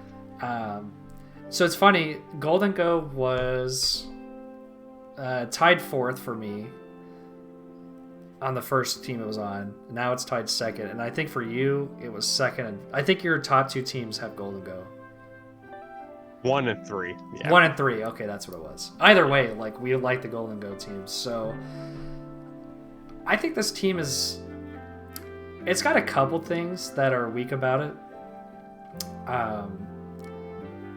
Like, it's clear to me that he drafted Hydreigon and Staraptor thinking that they would have defog, kind of a thing. I was about to say, the only thing I really gave him a 4 score in is hazard control.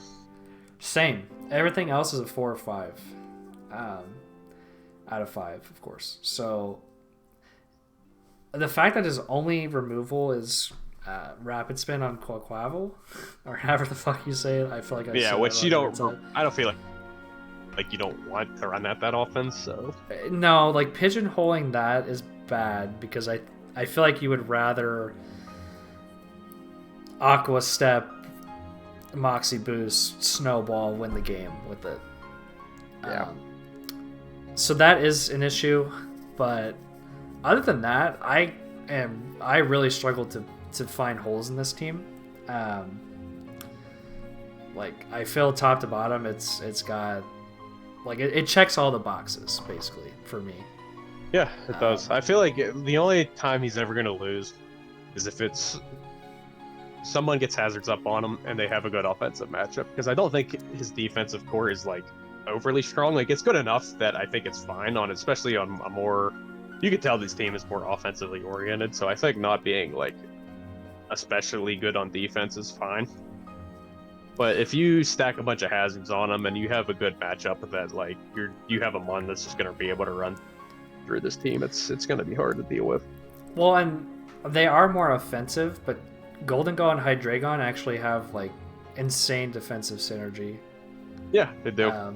So like, yeah, they just cover each other so well that makes up a lot of ground for me on his defensive core. That is another. Like, I give Hydreigon a little bit of a knock because it did lose again, both Defog and Roost. Yeah. No, that's very unfortunate for it. I think Star Raptor also lost both of those. So yeah. And it doesn't have Roost. Well, and even when I don't think it ever ran Roost really, but rarely. Yeah, pretty rarely. I will say, like, so we kind of crapped on Stan a little bit for, like, picking a lot of mons with the same types. So I want to make the distinction that, like, the reason why I'm not shitting on it on this team, you have Quagsire and Quaquaval, 2 water types. Very different things, right? Very different things. Like, they're not filling the same role whatsoever. And really the only shared weakness they have is, what, grass? Because Quag's only weak to grass, so it's not like they share a bunch of weaknesses either. Which like top 3 mons all resist grass, by the way. If you look at his team, like they all resist grass except for like Knucklestack, so it's fine. Yep. The other one where he kind of stacks types, he does have like Salazzle. It gives him 2 poisons and 2 fires, so you could argue that's bad, but like. I'm gonna say Grafaiai it doesn't even have a type. Like, that's just a Pokemon. It doesn't exist. That's kind of fair. Like, it just comes in, does its bullshit. Like, it doesn't even care what type it is. Like, I don't know. I kind of agree with that. And Salazzle is nice for like the speed tier standpoint, because his speed tiers. I mean, he has He did need. He has a huge gap. Yeah. He has a huge gap from like 35 to 80. That's not good. So I didn't give him a 5. I gave him a 4 because of that large gap. I also gave him a 4. I do, but like think when you're looking at the speed tiers, the high speeds are way more important than and low speeds. I agree. There's not a lot of fast Pokemon, so the fact that he has 117, 110, 100 is really important. I think when I stopped caring about speed tiers is like under 70. Okay. Well, but at that point, if you have a mon that has 60 speed, how often are you actually putting like speed EVs in a mon that has 60 speed? True. I do think it's important to have like one slow mon, like 35 is good, like a 30. Yeah, I'm not 20. saying you shouldn't have anything down there, but if you have a gap between like, say you go 70 to 50, I don't think that's the end of the world, right? Yeah, I just think 35 and we're to talking 80 about 80 to 30, which is a big, that is a much bigger difference. I'm just trying to emphasize that, like, if you're jumping from, say, 120 to 90, that's way worse than if you're jumping from 80 to 50 or something like that. I agree 100%. And yeah, like everything from 80 to 117 is pretty solid. He's got it all there. I just think overall, like, I gave this team a 5 for offensive core, 5 for physical special split. You can't like comfortably EV into either defense or special defense. Like, you're going to be weak somewhere. Yeah. Did for both of those. Yep. Versatility was super high. It was a 5. Momentum was a 5. He's got a lot of U-turners, and doesn't Grafaiai get parting shot? I think it does. It does. Yeah. Yep. So I think his team. I think it also gets U-turn. Probably, but I feel like if you had parting shot, you would just want to click that, because that thing. Yeah, it's just the like prankster on dark type. Oh, true. Yeah, and U-turn would be super effective. Yeah. No. I don't know. I'm kind of like, I really like this team, but I'm a little surprised it ended up tied second for me. Honestly, I look at at this game, and I'm not surprised that it's one for me at all. Yeah. We haven't even talked about, like, Arcanine, you know, how good it is just versatility-wise, and he got it so late. Mm-hmm. Yeah. But, sorry, what were you going to say? I just feel like I mean, I kind of said this for, like, the core of Goldengo, Hydreigon, Gardevoir. That on its own is, like, pretty scary. But then you get into it, like, the rest of his team, and it's not like it drops off after that. He still has Staraptor, Quaquaval, Arcanine. Like, Quag is a nice glue piece. Grafaiai is a nice glue piece. Yeah, I think he kind of, like I said, he kind of just... Other than hazard removal, I think he's checked pretty much every box you would want to check. Because that's, like, the worst part, is that Quaquaval is kind of, like, if he wants hazard removal, he has to bring Rapid Spin on it. Which isn't great, but everything else is pretty solid. Okay, let's move on to... I'm going to let you take the intro of this, because I have to pee like a motherfucker. Okay, yeah, I'll just talk until you're back. So, Woodsy's the worst. Fucking hate that guy. Can you believe him going to take a piss in the middle? Like, we're only 2.5 hours in and he has to take a piss? Weak. But speaking of making it rain, because Seth, we just had Golden Go, we have a rain team. So this is the other rain team. By the way, this logo and color scheme, chef's kiss. Yeah, this is another rain team. It's got a lot of the same pieces. It's got Pelipper, it's got Fortress, Kilowattrel, and Gudra. So let me look at that. I think that's like the only 4 that are the same, I believe. Yeah. Okay. So he's got 4 of the same ones. What do I need to say? Oh, I'm just comparing. So we're on Ryan's team, and I'm comparing it to the other rain team. So it's got Pelipper, Fortress, Kilowattrel, and Gudra. So a lot of the same pieces. Yeah. But he's got some other interesting options. He's got Garchomp. He's got Scuda. He's got Lucario. Yeah, so talking about this team, it's kind of similar to the other one. I feel like it's really hard to not just compare the two because they're both the rain teams. How did I rank these comparatively? I think this team is better than the other rain team.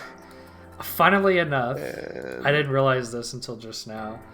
The other rain team, Detroit, was tied for 9th with 40 points. This team is also tied 9th with 40 points. So, nice. So same ranking, but I think like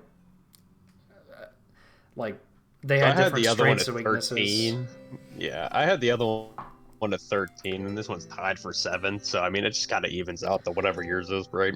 Yeah, but I think a big reason I had this one a little higher is because I think it has a little bit more longevity.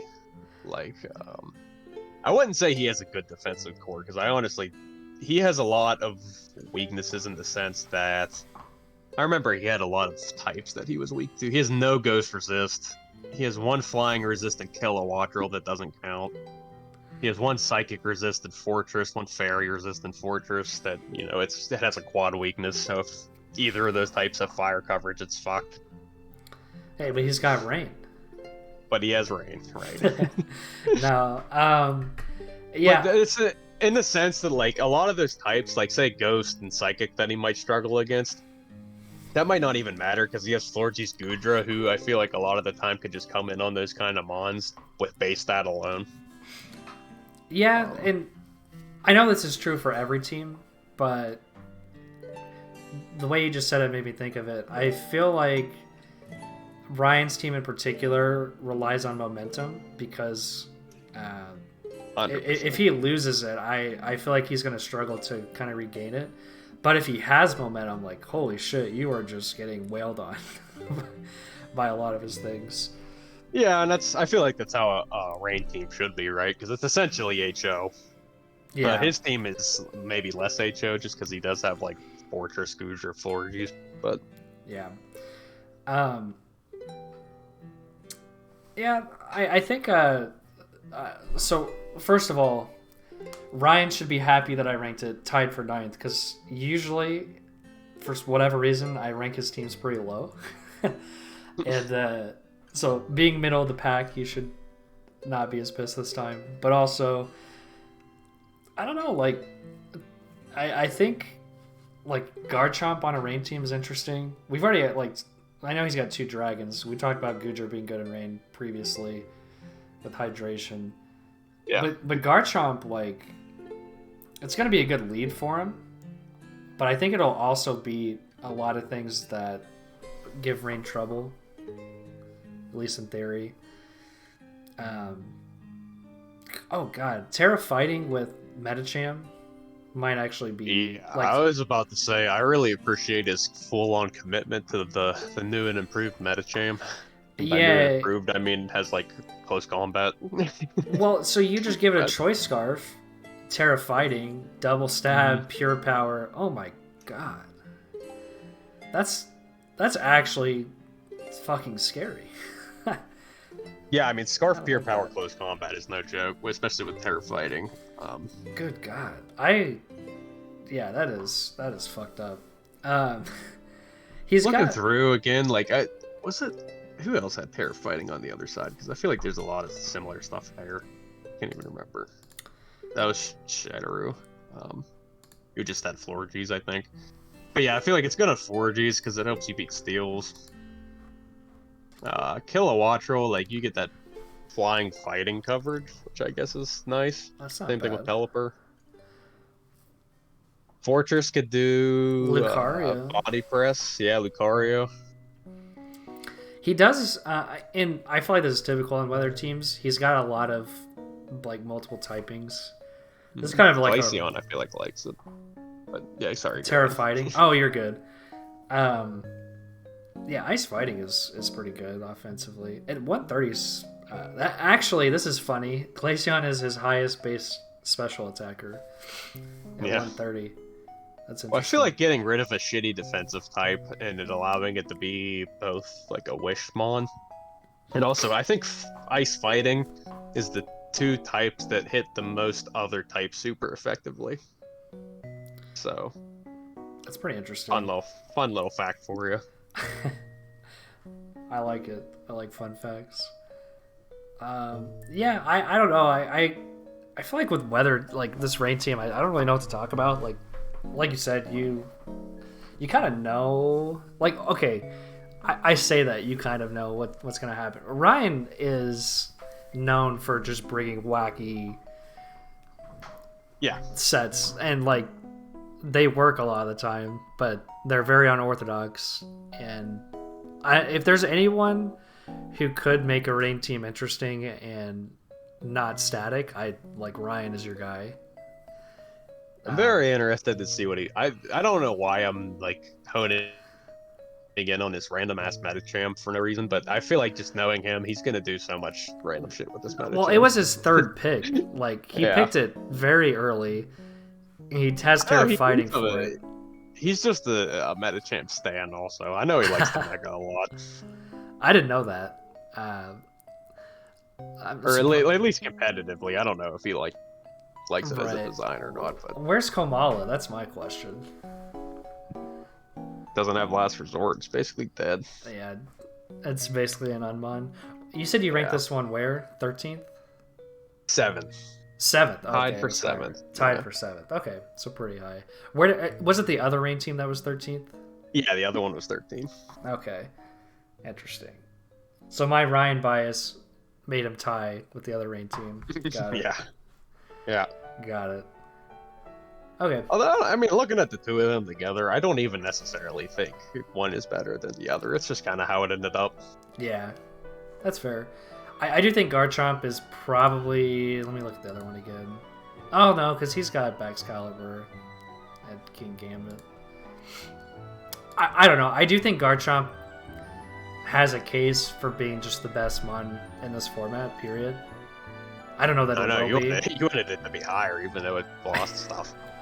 Yeah, I think... Well, because if it was not Dex, I wouldn't be saying that. But I think in this, there's just not a lot of good fairies, right? So, I know we're like... I guess we're like, my okay. question would be, why Garchomp instead of Dragapult? So we're like 2.5 hours in, and we're just now getting to the point where we're talking about the supply and demand aspect of tiering. Oh, God. But that's Alright, that's basically my thought process. Is there's plenty of dragons. There's good dragons. Dragapult, you're right, very good. I don't know. Beat Knight, Hydreigon. Yeah, I could have. I would have been fine with tiering all those higher, a little bit. I think Garchomp's super good. Like I know it lost Scale Shot, but see, I look at Garchomp and I know, don't even think it's a dragon type. Like it's a ground type first. Sure, but I just think, I don't know. I think it's a super good mod. Like, it's one of the best mods in the format. It just does a lot. It got spikes. Yeah, it lost Scale Shot, but you can still Scarf it. You still have 102, so you... Like, 102 is such an important speed tier. It's the second most expensive mon in the format. No, you're right. You're right. I just think it's really good. That's all. It is, no doubt. I don't know. Maybe I lost to Cynthia one too many times. I just fucking scarred, dude. Let's take a look at the next team, which happens to be your team. Best team. Yeah. So I'll let you take the floor if you want to like explain, your draft and everything, and I'll just jump in whenever. I'll just start that. I mean, I feel like most people would not rank their own teams. I did. This was the team that was tied with Ryan's for 7th. On my scale, anyway. Okay. And I think, I didn't really have a game plan going into this. So I took Dragapult first, just because it's a mon that I've been saying I wanted to draft since the beginning of Gen 8. And this is only the second time it ever dropped to me in a draft. And the other time I said fuck it and drafted something else instead. So this is only the second opportunity I ever had to draft it, even though it's like one of my favorite mons, and I kind of just wanted to use it. So I did that. Kingambit was a perfect pair with it because the two of them together resist everything but I think Fairy and Ground. Which is why I took Talonflame, because it resists Fairy and Ground. Oh my god. Yeah, I remember you saying, like, after you picked Kingambit, that your first two picks pretty much covered like the entire defensive type chart almost. Yeah, so after 3 picks I resist literally everything in the game. That's why I did that. Yeah, that's pretty cool. Then after that I kind of just started doing shit I wanted to. Like I took Hatterene just so I could complete the Fairy, Steel Dragon, plus the Ghost Dark Psychic trio. That was really my only reason. And then I took Slitherwing because it's a cool bug. I did think... I thought Slitherwing was like a first round candidate for you. It was, and then I think the reason I waited on it was because our draft was so much slower than the other draft, and in the other draft it dropped to like 6th or 7th round. So I was like, oh, I could probably wait on it. That was the only reason I waited. And it worked out. It worked out. We are. Yeah. Yeah, I think I just took a Moongus because I felt like I needed a better fairy resistant Talonflame, and I already had a Steel, so I didn't want to double up. Mousehold's just a cool guy. I don't know. After that, I don't know. I just have like a random campaign that I think I want to make Bruxious the best mon in the world. So, hey, I don't know what else to say. It is the only mon that got a kill for you week 1. It's fact. It's gonna keep it coming. It beat a Pokemon that was drafted in the first round.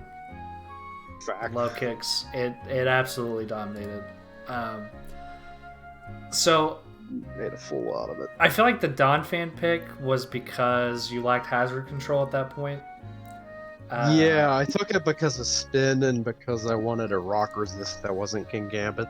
Yeah, so like, because you have Magic Bounce, which I think I'm a little bit higher on Magic Bounce than you are overall, which is funny because you drafted it. No, I mean, I think it's good. Does Talonflame keep defog? Yes. Yeah, it does. Okay, yeah. Okay, so I may have been a little harsh on your hazard control because I think. Don't forget the mouse, bro. Okay, I was definitely harsh on your hazard control. Because I did not count Masshold for sure. Although you don't really like have hazards either though. Like you have. No, I don't. I have Don Fan and King Gambit. And that's it. Yeah. King Gambit's never cooking Stealth Rocks. I'll tell all of my opponents right now. Which, like, I don't think that's really saying too much because, like, realistically, you want that thing to be, like, look at its attack stat. You would much rather be clicking, something to do damage. Yeah, and I will say, I mean, I've only prepped for one game, and I did bring a defensive King Gambit. So, like, I mean, looking at its stats and looking at how many types it resists, I could actually see myself bringing defensive sets pretty often.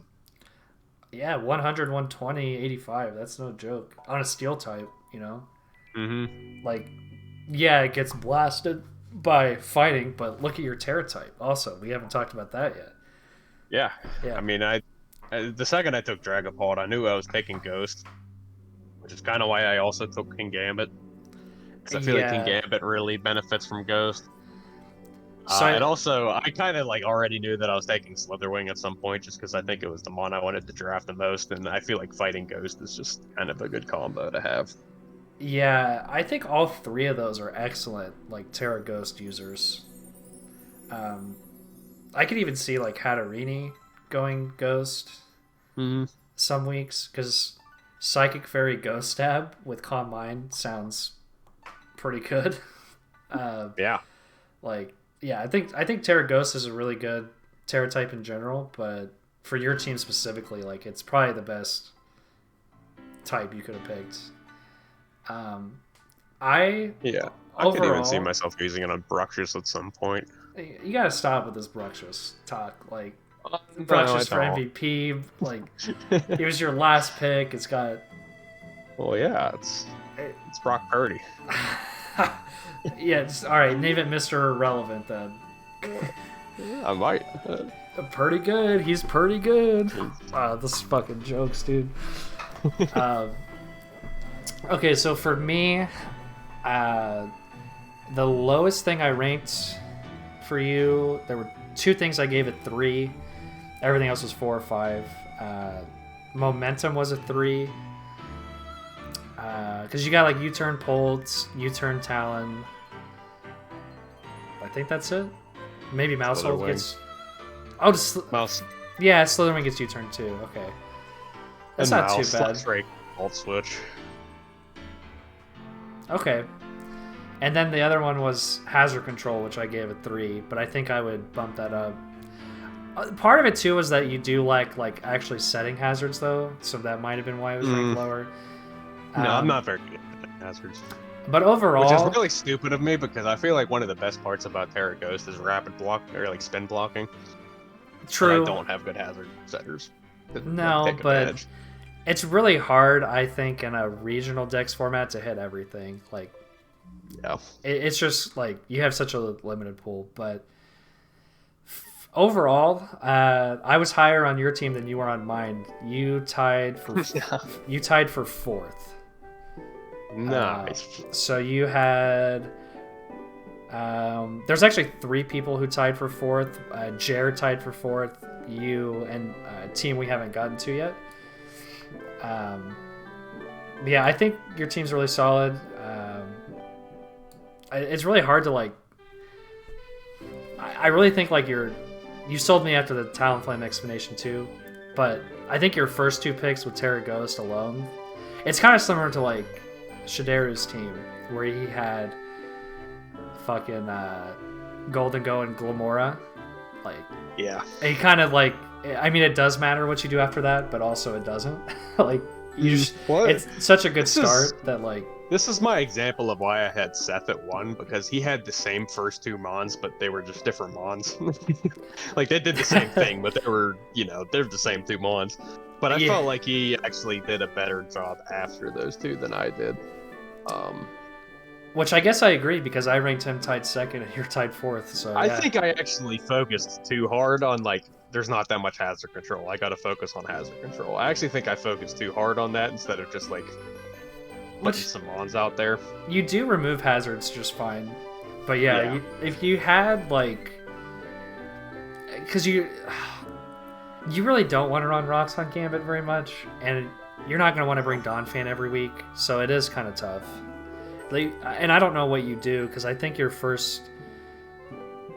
Really, with the team you have, it's really tough to replace any of your first, like, 5 or 6. I don't know what you do. I don't know what you do. I don't think I can get rid of any of my first 6. Yeah, I could get rid of Slitherwing probably, but I don't want to. Yeah, so, that's the thing. Is like I don't know what you do. It's not, and like Slitherwing does fit the team well. Like, to be fair, I mean I could maybe make a move with like Mousehold Donphan because they are pseudo expensive, and like I could probably get some turn up of them. But yeah, I think Mousehold's like 11. So, you said you won't do free agency.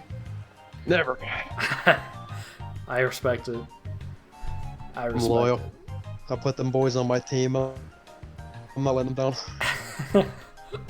Hell yeah. Alright, let's take a look at the next team. This is the last newbie. This is Sergeant Penguin, coach of the Portland Lanturns. He has actually a pretty fire logo. I know Jared made it. He came up with that on his own too. Like, I was telling him, you know, he doesn't need a logo, but he was asking, do I need a logo? And I was like, well, like you don't need one, but if you want one, I know a guy, basically. Yeah, I just noticed that like its lantern is the lantern. Like, yes, that's what's cool about it. I didn't even notice that until now. Yeah, he sent me like the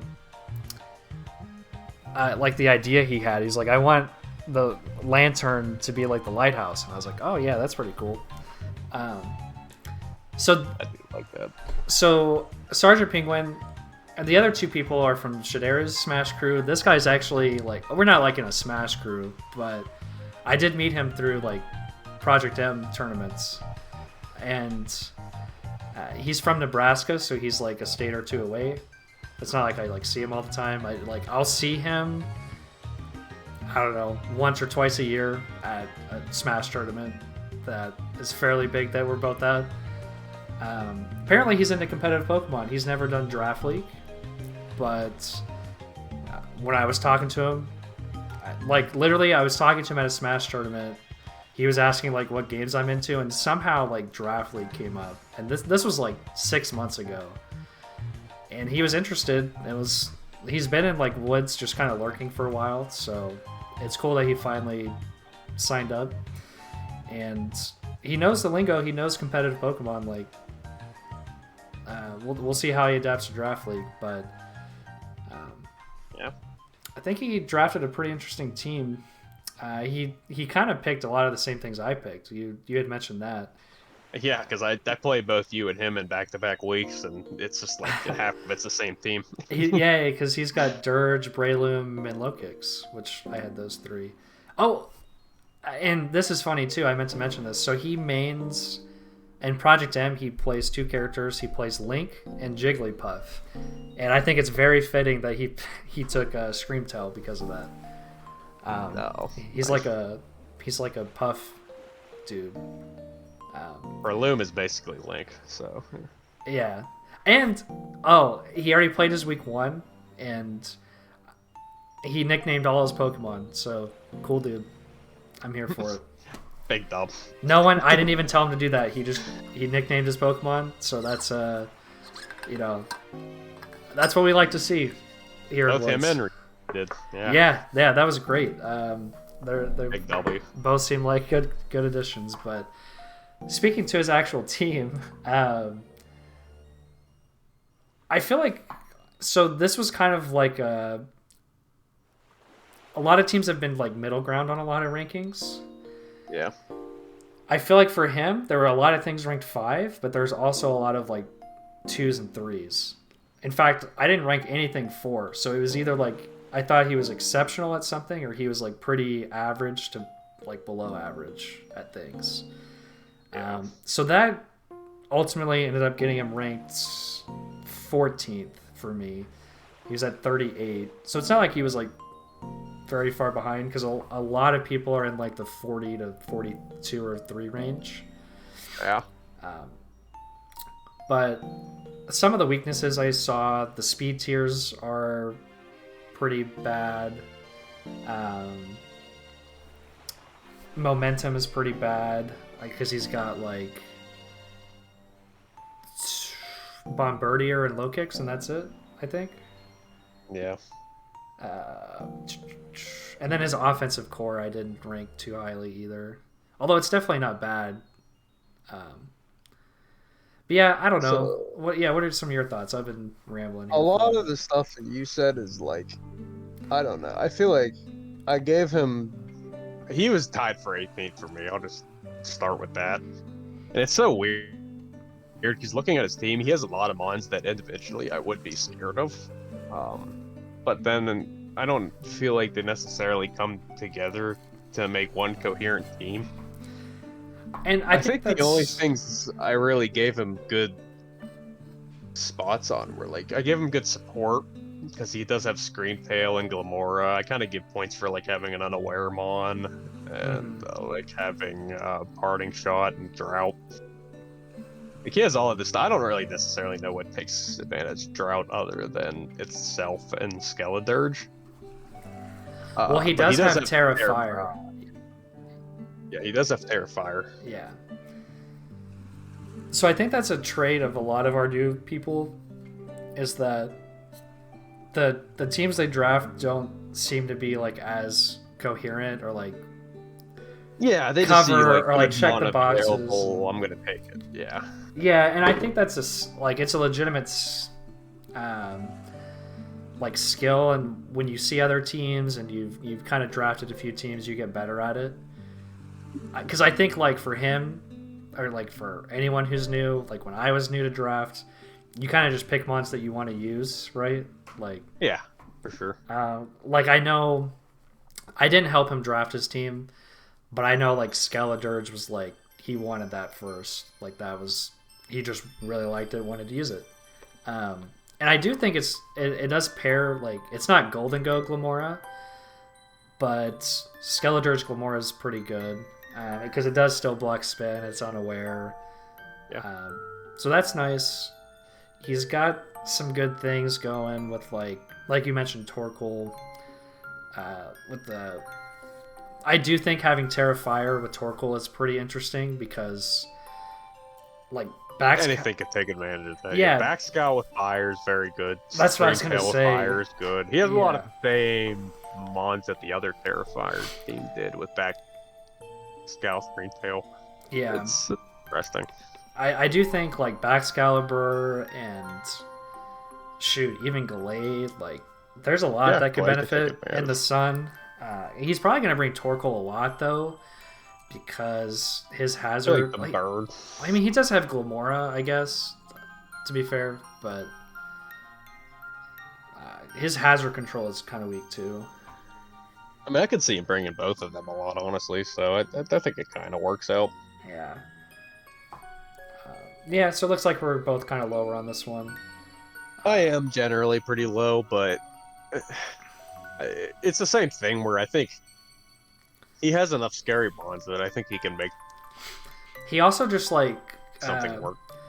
I mentioned the speed tiers being bad, and like it is kind of problematic that the only thing that's faster than base 100 is Screamtail, and it's not exactly an offensive mon. No, it's not. That's not something you could bring into revenge kill something. So that is kind of a problem, and look, I'm as big of a low kick stand as anyone that's out there. But like base 92, yes, it gets priority, but first impression only works once when you're on the field, and Sucker Punch is very unreliable. Like it can be good, but it can be played around also. So I think that's probably where he will struggle the most is, and like Baxcalibur can boost its speed, yada yada. But I think what's probably going to happen in a lot of his games is does have a lot of good priorities. Yeah, people outspeeding him. Yeah, Breloom too. Mm-hmm. Nice shard Backscowl. Yeah. Okay. Good points. So he does have priority to like kind of help there, like patch up the speed weakness, but even so, I think it still is an existent weakness, though. Yeah, and priority is low base power for a reason. Right. So, and those mods can set up. Don't get it twisted. But yeah, I think that's probably like the biggest. Like if I had to point to one thing, I would say his team is very much new toy syndrome. Oh yeah, yeah. Like, Which a lot of people like did he that. has Breloom and Torkoal are the only things that don't really like. Glade is also old, but at a sharpness, so it's really just Breloom and Torkoal that are old stuff. Yeah. No, that's fair. I think a lot of people fell into that trap. I know I did. Like my first, you did. like I'm gonna look at my team real quick. What did I have? I mean, mine's all new stuff for me, but I don't think there's only what 1, 2, 3 like actual Gen 9 ones. Yeah, I only have. Well, after Gardevoir, those last 3, I'm not going to be bringing as much. It's like Breloom and Gyarados. And, yeah. But yeah, definitely new toy syndrome. Yeah, let's take a look at the next team, which is Toady Hody and the London Luxrays. This team, all right, I really like this team. I really like this team, especially now that you've talked more about the Tinglu Iron Moth combo. Yeah. And how they synergize. Because, like, that's not even why I like this team, but that just is another element of, like, damn, this team is fire. Yeah, I feel like the best part about that is it's Tinglu kind of opens up a lot of opportunity to bring Iron Moth into the field. Like, you want that thing on the field as much as you could get it in there, right? So. Yeah. I'm just going to throw out my ranking to kind of preface this. This also tied... This is the other team that tied for second with Seth's. And okay. There's only 1 3. Everything is 4 or 5 otherwise. So yeah, I quite like this team. Funnily enough, he's the only person that has Annihilate since it was dropped by Zip and no one's picked it up. Yeah. So they took it in round 1. Yeah. I do feel like if you're gonna pick Annihilate, I think it's a round 1 mod though. Like it should be there. Yeah. Yeah, I think if you're gonna pick Annihilate though, you do want to build around it because it does require like maybe requires not the right way to phrase it, but it performs a lot better if you have the team around it to make it excel. In which case, it could be a fucking nightmare. I feel like the only way you could really like overly take advantage if you have something that maybe baits out U-turns, which Tinglu kind of does, and if you have screens. I feel like those are the only 2 things that really Ape could take that much advantage of, though. Well, and he drafted, like, frankly, the best Terra type for it. At least the one that's the most popular. Most popular, anyway, yeah. Yeah.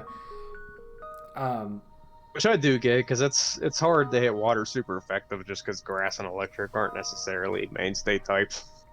Especially not grass. Yeah, especially not grass. So, let's just talk about, like... Okay, he's got Annihilate with Terra Water. He's got that insane Tinglu Iron Moth combo. He's got Pincurchin with the Iron Moth. So you don't even need to run Booster Energy. Now that thing is, like... super scary. And then he's got that Orthworm Mimikyu combo that Piplups had. Yeah. And on Terra Water, let's not sleep on Calm Mind Vaporeon, who has way higher special attack than I think people realize. 110, like, it's nothing insane, but, like, usually people run that defensively. And Ice and Water, like, if Vaporeon had Freeze Dry, it would be fucking broken. Like, Iron. I feel like the only time I've ever used Vaporeon was Gen 7 and you using it like Z's Celebrate offensive. Yeah. It's so fun. God. But I'm just using that to the point that, like, it is genuinely a good offensive mode also. Oh, yeah. Like, I think people are going to sleep on... Because, like, just Vaporeon in general, because... Look, it lost Toxic, it lost Flip Turn. So, that's like... And Scald. Like, straight up, it lost a lot of great moves. So now, you're, like... It still has Wish Protect. It's still very good, like, it's just different. It's different. I think we're going to see, and I don't know how Toady will run it, but I think we're going to see a lot more like combined, like Yeah, it's almost more of a offensive. setup rather than anything. Yeah, because I don't really know. Like, you can run a defensive with Wish. It's with still the- good with Wish, I think, if you just run like you could even just run Sturf Ice Beam, I think, and it's still alright. But without like some of the options it lost, like you can't really run the full defensive set and make progress. Even if you run like Fizz Def, Surf, Calm Mind, Wish Protect, like you still get both that setup sleeper, and it can also still act as like what Vaporeon usually does, which is a defensive Wish passer. Yeah, that's fair. I do think, unironically, Spidops, because there's not a lot of like Webs users, I do think his team benefits from Webs quite a lot. Cause like what deals with Iron Moth if Iron Moth is faster than everything, or Annihilate once it's like like, and he's got a spin blocker. He's got I don't know. I think this team is fantastic. I ranked it tied second, and I think because I break ties just based on so it's tied with Seth. So I put Seth 3 and this 2 because I ended up liking this one a little more. I think this team has it all. I do think this is one of the matters of the facts that like I don't agree with my rankings as much as my eyeballs do. I have it tied as 11th, which is still pretty average, right? Like that's middle of the pack, but like you are kind of selling me that like it does have cool. It's insane, dude, because like the only thing I'm gonna give it I'm gonna say it doesn't. Iron Moth is the only mon on the team that really like immediately does damage. Yeah, like you don't have to do any true. setup or anything. Everything else, Vaporeon, Mimikyu, Annihilate, they all do require setup. I just think he's going to be able to, like, somewhat reliably get that setup. Dude, the Orthworm Mimikyu combo is insane. It is interesting. I'm very intrigued to see, like, how he... Because I know, like, look at his draft order. He picked Orthworm and then Mimikyu the next pick. You know he picked Orthworm, and then I was like, all right. It is interesting that both people that took Orthworm just took Mimikyu after. Well, it's a good idea. Like, I'm mad I didn't think about it. Frankly, like Shedtail into Disguise. Golly, man, that's because imagine there's been like a handful of teams so far where you're like, they don't have a single Ghost Resist. So Orthworm, Shedtail, Mimikyu, SD, Shadow Sneak, everything, GG. Against those teams. Like, there's going to be teams that just can't deal with that. It's crazy. It's crazy. And then he's got a Terra Water Annihilate for fun. And Tinglu's possibly the best defensive mon, period, that we have. Like, this team is really good, I think. That's why I was gonna... He does only have one Ghost and Dark Resist, but it's Tinglu for both of those, and like I think I'm okay with that. Yeah, it's like if there's one Pokemon, if you only have one Pokemon that can resist those, Tinglu is it's the best. One. Yeah. So, all right, you want to move on to the next one? Yeah. Which, by the way, I think we're making a little better time. I did have to restart the. I had to restart the music though. Yeah. So we got 3 teams left. This is Jordy, aka the Abbekerk Manectrics, and you kind of alluded to it that you didn't rank it very high. I also didn't rank it super high. I say that it's pretty average. It's tied 11th. Okay, you actually rated it higher than me. Tied 11th for you. It's tied 12th for me. Okay. At 39. That's pretty much. That's basically so. Right there, right? So I'm just gonna throw out some tea for everyone who's not a part of Mod Chat or a part of the Mod team. Jordy here had some different opinions compared to the rest of us. And, like, it's not like we all agreed on everything always. I'm gonna throw out double T. Oh, here we go. I feel like Zip and I were like the two that were kind of on the same page, and then you and also Jordy, where I felt like we're both kind of out there. Well, if I may, I think he was more out there. Because, okay, yeah, I agree with that. Because there were things like Shedtail and Revival Blessing that I agreed with you guys on. But I think I had some more, like... Yours were very isolated. Like, it was stuff like Breloom, Garchomp that you were just like... Yeah, it was more like... There were some outliers of things that I felt... Because I didn't feel super strongly about a lot of things, but the things I felt strongly about were the things that no one else agreed with me on. Pretty much. Yeah. So I was like, no, I think this, but all that to say that I think this team was drafted to make a point. Basically. Oh, at 100%. He even said, like, I'm drafting the cheesiest team possible, just because I just want to fucking annoy people. That's exactly what he said. So here's my take on it. This team is tied 12th for me. This is a team that if I played against it, I could very easily lose to. And yet, I don't think this team is that good. Yeah, I agree with that. Like, I could lose... I think what it does is it has too much cheese, where it doesn't have enough to take advantage of said cheese, is what I think, anyway. Yeah, I think he overrates how good, like, Espathra and Shedtail are specifically. 100%. He's because, pretty much the only reason that Espathra is even as highly rated as it is. He also was the only person who thought Shedtail should be banned and thought it was cheesy and OP. And like, look, he is going to have weeks where he just, like, 6-0 someone off the rip. 100%. Because they misplayed something and he took advantage of it. Like, that's going to happen. But he also played who was my number 1 ranked team, the Dutch Zipmontops. And against a well-built team like that, and a good coach on top of it, I mean, like, he's so reliant on his gimmick that when it doesn't work, he's just going to lose. Like, it's just 3 Mons on his team that I look at and I say, that's not a gimmick Mon. Like, the rest of his team is just gimmick Mons. Yeah. Yeah.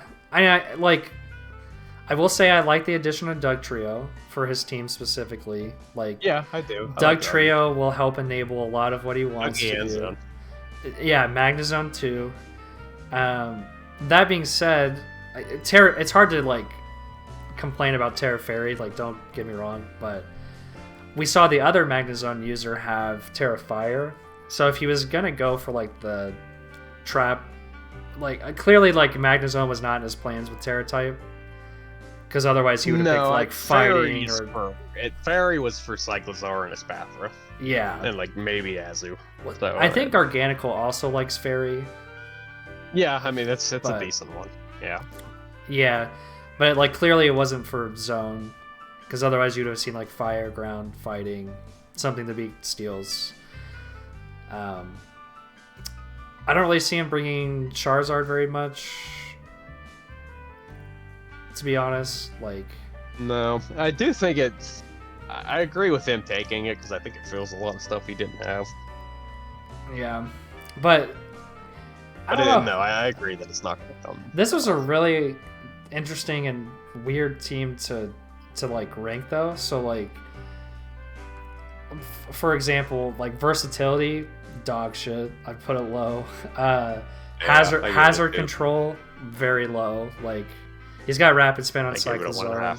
Yeah, like, he's got Rocks on Garganical, and he's got Rapid Spin, and, like, Dougie gets Rocks, I believe, and that's it. Yeah. His Hazard control is really weak. If you're forcing him to switch a lot, you're probably going to be okay. And I just think, like... Which he does have good momentum, I will say that. Yeah, he's got great momentum. I gave him a 5. And I gave him a 5 for his offensive core Yeah. because he has so much setup, and like a Azumarill by itself is super good. Like maybe a 5 is too much even for an offensive core, because like, but Yeah. it almost feels like it's all he can do. So you know, like how I was, like that was my main complaint with like Cloud's team, Sure. where like Cloud had all this like setup potential, but he doesn't have things to take advantage of it. Mm-hmm. Like Jordy almost went too far the other direction. Like he's so focused on that one thing that it was like too far for me. Yeah, Like, no, I agree. want- mean, it's I- like Yeah. he didn't even draft to make a good team. Like he drafted to be cheesy. Yeah. That's what Yeah. happens. So we'll see. I'm sure he's going to do just fine. He's going to pick up a lot of wins. He's, we did the math like a season or two ago, and he's got the highest winning percentage in Woods history. So I'm sure he's going to do great. But yeah, I'm glad we're on the same page with that. Yeah. I mean, even if he does well, it's not because his team is good. It's just because he is good. So like, I don't know. Yeah, that's kind of where I'm at, and he might cheese his way all the way to a championship. We'll see. He has done better with worse teams, to be honest. Like he won with the Gary Oak team, didn't he? Nah, he didn't win, but he didn't do bad. He did pretty well. Yeah. He did well. Yeah. Okay.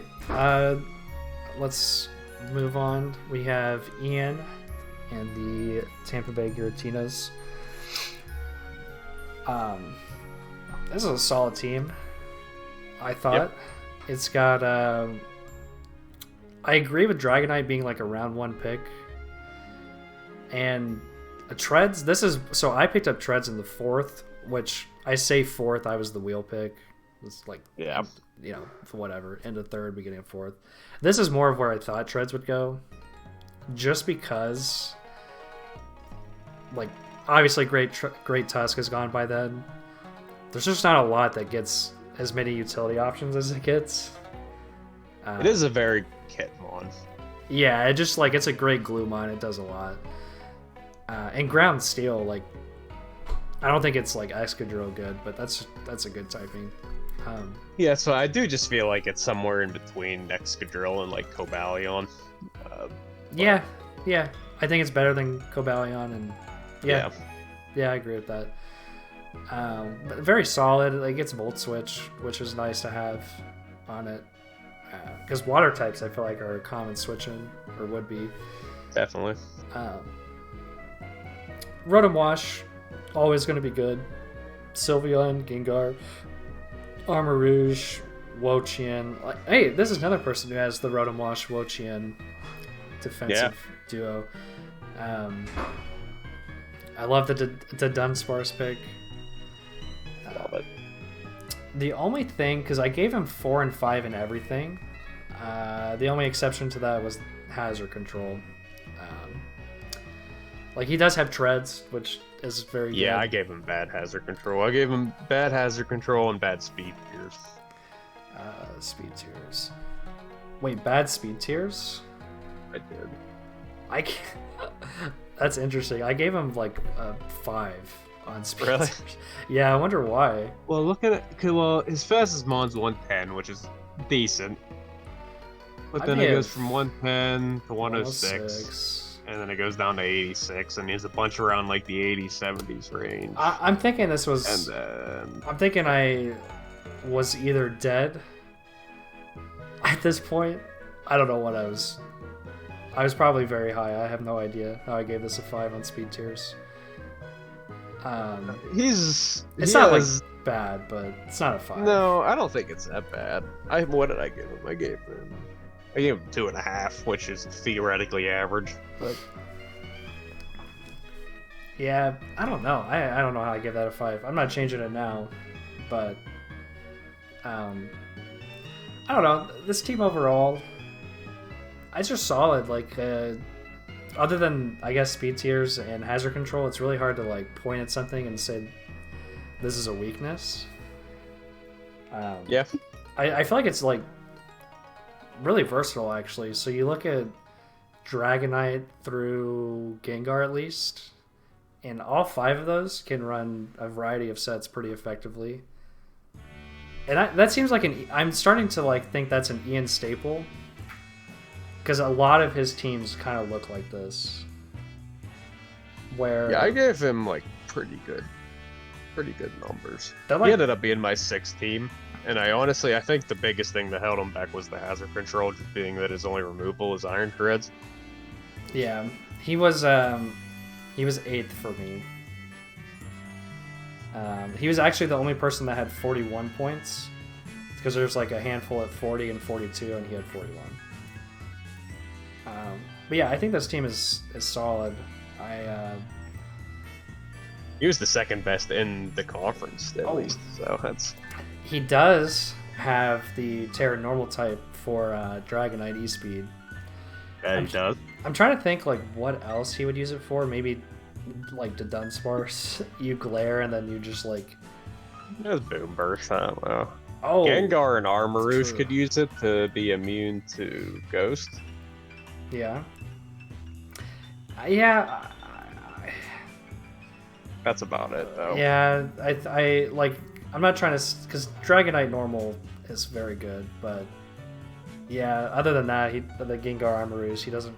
Not really a lot wants to use it. It's pretty predictable that like out of 10 games in the season, he's probably going to be normal D-Knight like 7 of those, right? So. You would think, yeah. I do think his defensive core is really nice.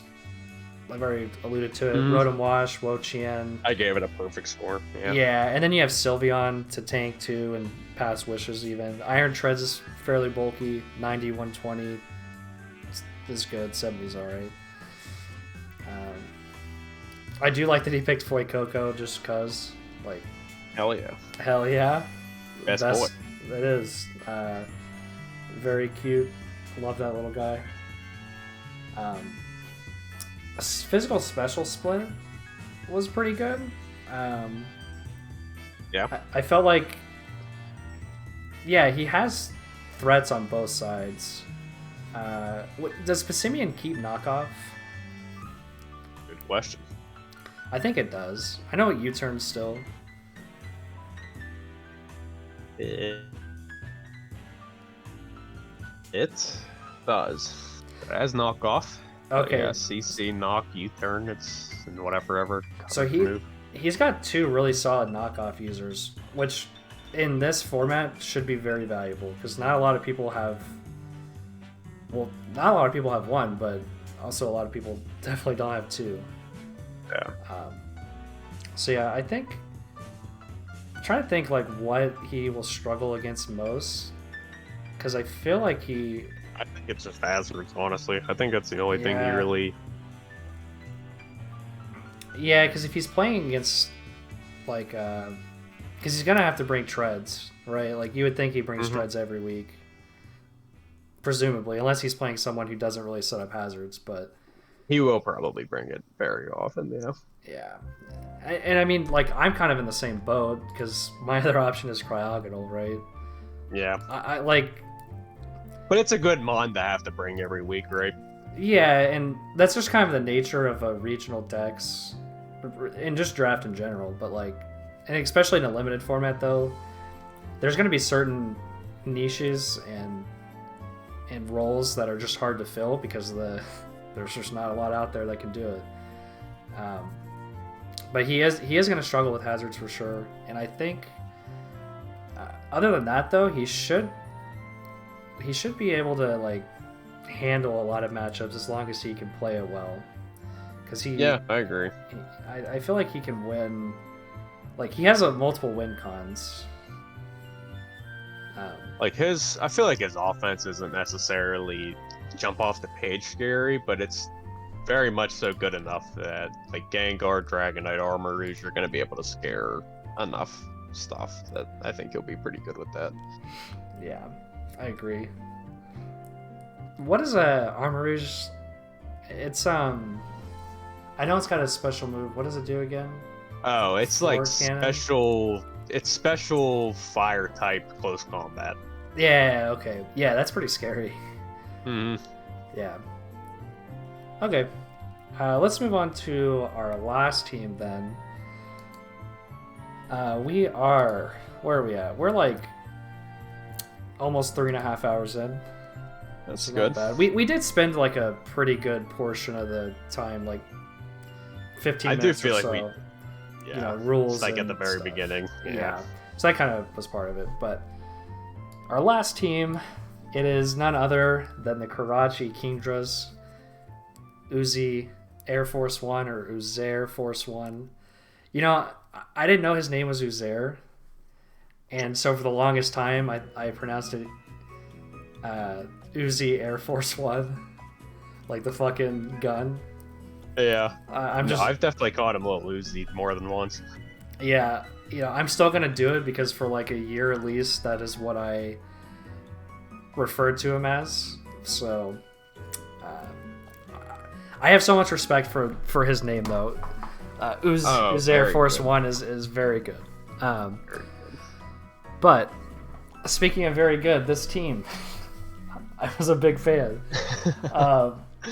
Honestly, because I don't know how it sounds like you went team by team to do the rankings. Generally, yeah. I went category by category. Oh, okay. So I did it very different. And I kind of like to, like, before I do the rankings, think, like, where generally that team will be placed. I thought this team was going to be ranked very high because I had a Scizor, but also because I just really liked it. It ended up tied for 4th for me with like 2 other people. Yeah, so this is the team that tied with you and Jer, and I put your team, then this team, then Jer's. So really it was tied for 4th, but subjectively I put it 5th. So it's top 5 for me. This is one of those games where it didn't score well in the system that we did it. Like, I have mine tied for 14th. Yikes. I will say, just looking at it, like, these are the kind of teams that I feel like always perform above whatever, like, this kind of a chart will say. Because it has so many threats on it. Oh, like, dude, just there's individual mons that could just win games on its own, that I think this team will definitely be better than whatever 14th is. Yeah, I think this team has a lot of good synergies too. So the other thing, Great Tusk was his first pick. The team I ranked first had Great Tusk. I think Great Tusk, it wasn't the highest ranked mon that we had, like value wise. It was up there. It was like what, 16? 16. Yeah, so it was up there. But I think it just brings so much value It does. to a team. And then you look at the rest of his team around Great Tusk, and it just feels like he has so many value mons that can do a lot. And I love, like, it's little things, right? It's like he's got Flash Fire for Scizor. He's got Revival Blessing is a great support option, even though he can only use it once. All the utility Great Tusk has. His first 2 picks get knockoff. We already talked, like, on the last team about how knockoff is pretty rare. That's really nice. He's got, like, really good breakers. So he's got, like, Great Tusk is a good breaker. Scizor is a great breaker. Ceruledge, Jugulus. If he had, so he doesn't have a way to set terrain, but he does have Clawitzer and Jugulus, which could benefit potentially from it. I bet Talmot probably gets all E-Terrain. I mean, neither of those mons really need terrain to be good either. No, Like- but it is interesting. I don't know. I just thought this team had a lot of options and could beat you. Because a lot of the teams we've talked about, I thought, had 1-2 ways to beat you. Not very many ways. Like, it's clear what their win cons are. I feel like this team has a lot more like to be ready for than some others. Yeah, for sure. In fact, I only gave it 1-3, and it was for the defensive core. So I guess that is something I would say is... The defensive core is the thing I think I rated lowest on the team. Yeah. Other than... The other thing was... But the thing that you don't have, which is Terra Synergy. I don't really know what he does with Flying Terra. And maybe he has some kind of master plan cooking up back there. But the only things I really see are like Jugulus getting extra Hurricane, and then like Palmot getting ground immunity. So Scizor gets Wing Attack, which is 60 base power, so Technician, Wing Attack, Flying Terra would actually kind of slap. Okay. But yeah, other than that, I don't really know either. Meow does get Acrobatics, but I don't know how often that's going to get used, because I said this with the other Meow team, that I don't feel like a Protein Mon is necessarily built to be like a Terramon. True. I do think there's some mind games though, right? Like you Protein, and then you're like, okay, they can't change types again, and then bam, they change types again. Yeah, I agree with that, especially with the new Protein. You know, I don't know if that's the best use of it, but it is something. Use. I know Great Tusk uses Flying Terra on ladder, but I don't know why. Yeah, I don't know why either, actually. Because I don't think it does anything for it defensively. It really doesn't. Yeah. Which is why I can't figure out why they do that, but I know that it is a thing. It's got to be for offensive Tusks somehow, then. It honestly might be for, like, literally other Great Tusks. That might be the only reason. So you don't get Earthquakes? Could be. Yeah. Yeah, I mean, isn't Great Tusk the highest usage in OU right now? I think Goldango is, but... Or I think it goes Goldango, Chi-Yu, and then Great Tusk is what I think it is. Okay, yeah, that makes sense. I think at one point it was, but then... I think it was at one, yeah. I will say, so, like... Iron Jugulus I'm not very high on. And it's not a bad Pokemon. But it's like, they took everything from Hydreigon. Yeah. And this thing has even less than Hydreigon. Because it doesn't even get plot. Like, so that's unfortunate. Like, it'll still put in work, I'm sure. But that kind of stinks. Yeah, I mean, it's a little faster, but it's a little weaker, and all it really does is click stab moves. Yeah, it lost Plot, it lost Roost and Defog. Yeah. So it's not going to have longevity. I don't think... the defenses aren't, like, horrible, but they're also nothing to write home about. No. I mean, they're worse than regular Hydreigon. Yeah. I think Dark Dragon, I know it gets bodied by fairies, but Dark Dragon's probably better defensively. Yeah, especially since it does get, like, the Flash Cannon and all the fire moves and everything, like... Iron Jugulus is definitely just not nearly as good. The absolute disrespect, by the way, for Wug Trio. We haven't even talked about it. Hit the Wuggy. Dude, I don't understand why they gave it Gooey. They didn't have to give it Arena Trap necessarily, but like Gooey does nothing for it. Like they right? Like no. They couldn't give it, I don't know, like I feel like I'm trying to figure it useful. out more thematically than even competitively. And like it doesn't look like it would be very gooey. Right? Like it doesn't make sense no matter how you look at it. I guess worms are kind of slimy. Ugh, gross. I don't know. I wish I got something better.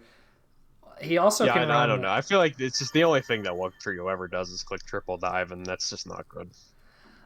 There's like times because like 120 base speed is good. That's like what it can do is it's fast, but it's not super strong. But it has literally no cover. It's got 100 attack. Yeah, it's bad.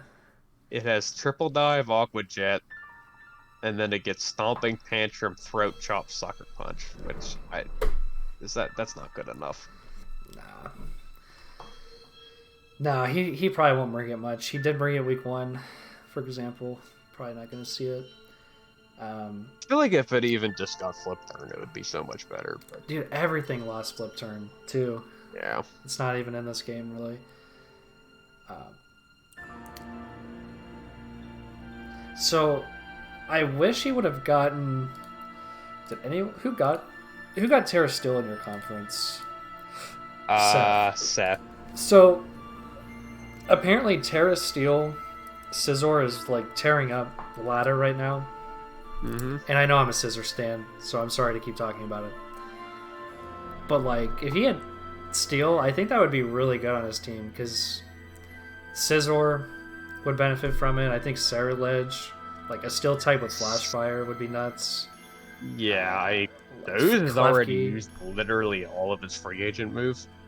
And I know he said at some point that like he just kind of quit caring about the draft because of how slow it was. So he didn't necessarily like put a lot of thought into it. It's very funny, the difference between the two conferences. One was done in like 2.5 days, and the other took a week. Yeah. Like that's not even hyperbolic or whatever. That really happened. Where did you have this team ranked? You said low, right? It was tied for 14th. Yeah. Okay, and I had it tied 4th. So, Uzair, just know who loves you more. It's me, not Nate. All right, so that's pretty much it. That's all the rankings. I'm gonna move this over just to kind of conclude the video. Has my 1 through 20 final rankings. There it is. I know yours looks a lot different. Yeah, any closing thoughts? I'll post my like actual ranking shot or my ranking sheet. I assume you'll probably do the same. Yeah, I'm going to upload this to YouTube, and then I'll just post like both at the same time, pretty much. Yeah. But yeah, do you have any closing thoughts or anything? Kuda stinks. What's he good? That's about all I got. Yeah. Do we need to look at the week 1 results real fast to confirm that? No, I don't think we can do that. Well, no, if we were gonna look at anything, we should look at the playoff match from last season. That's a better. Yeah, there we go. I'm more into that one. All right. Well, if you made the it one this where you didn't try at all. Oh, I tried. It didn't work. It'd be like that. But yeah, if you made it this far, thanks for watching. We're gonna finish around like 3 hours 40 minutes. That's probably the longest one of these I've done. So yeah, I'll make sure to put timestamps. I probably should have said that at some point in the video. I'll put timestamps of when every team starts and stuff too. So yeah, thanks for watching, everyone, and have a great rest of your day or night or whatever time it is. Merry holidays. Yeah, happy holidays. Woo!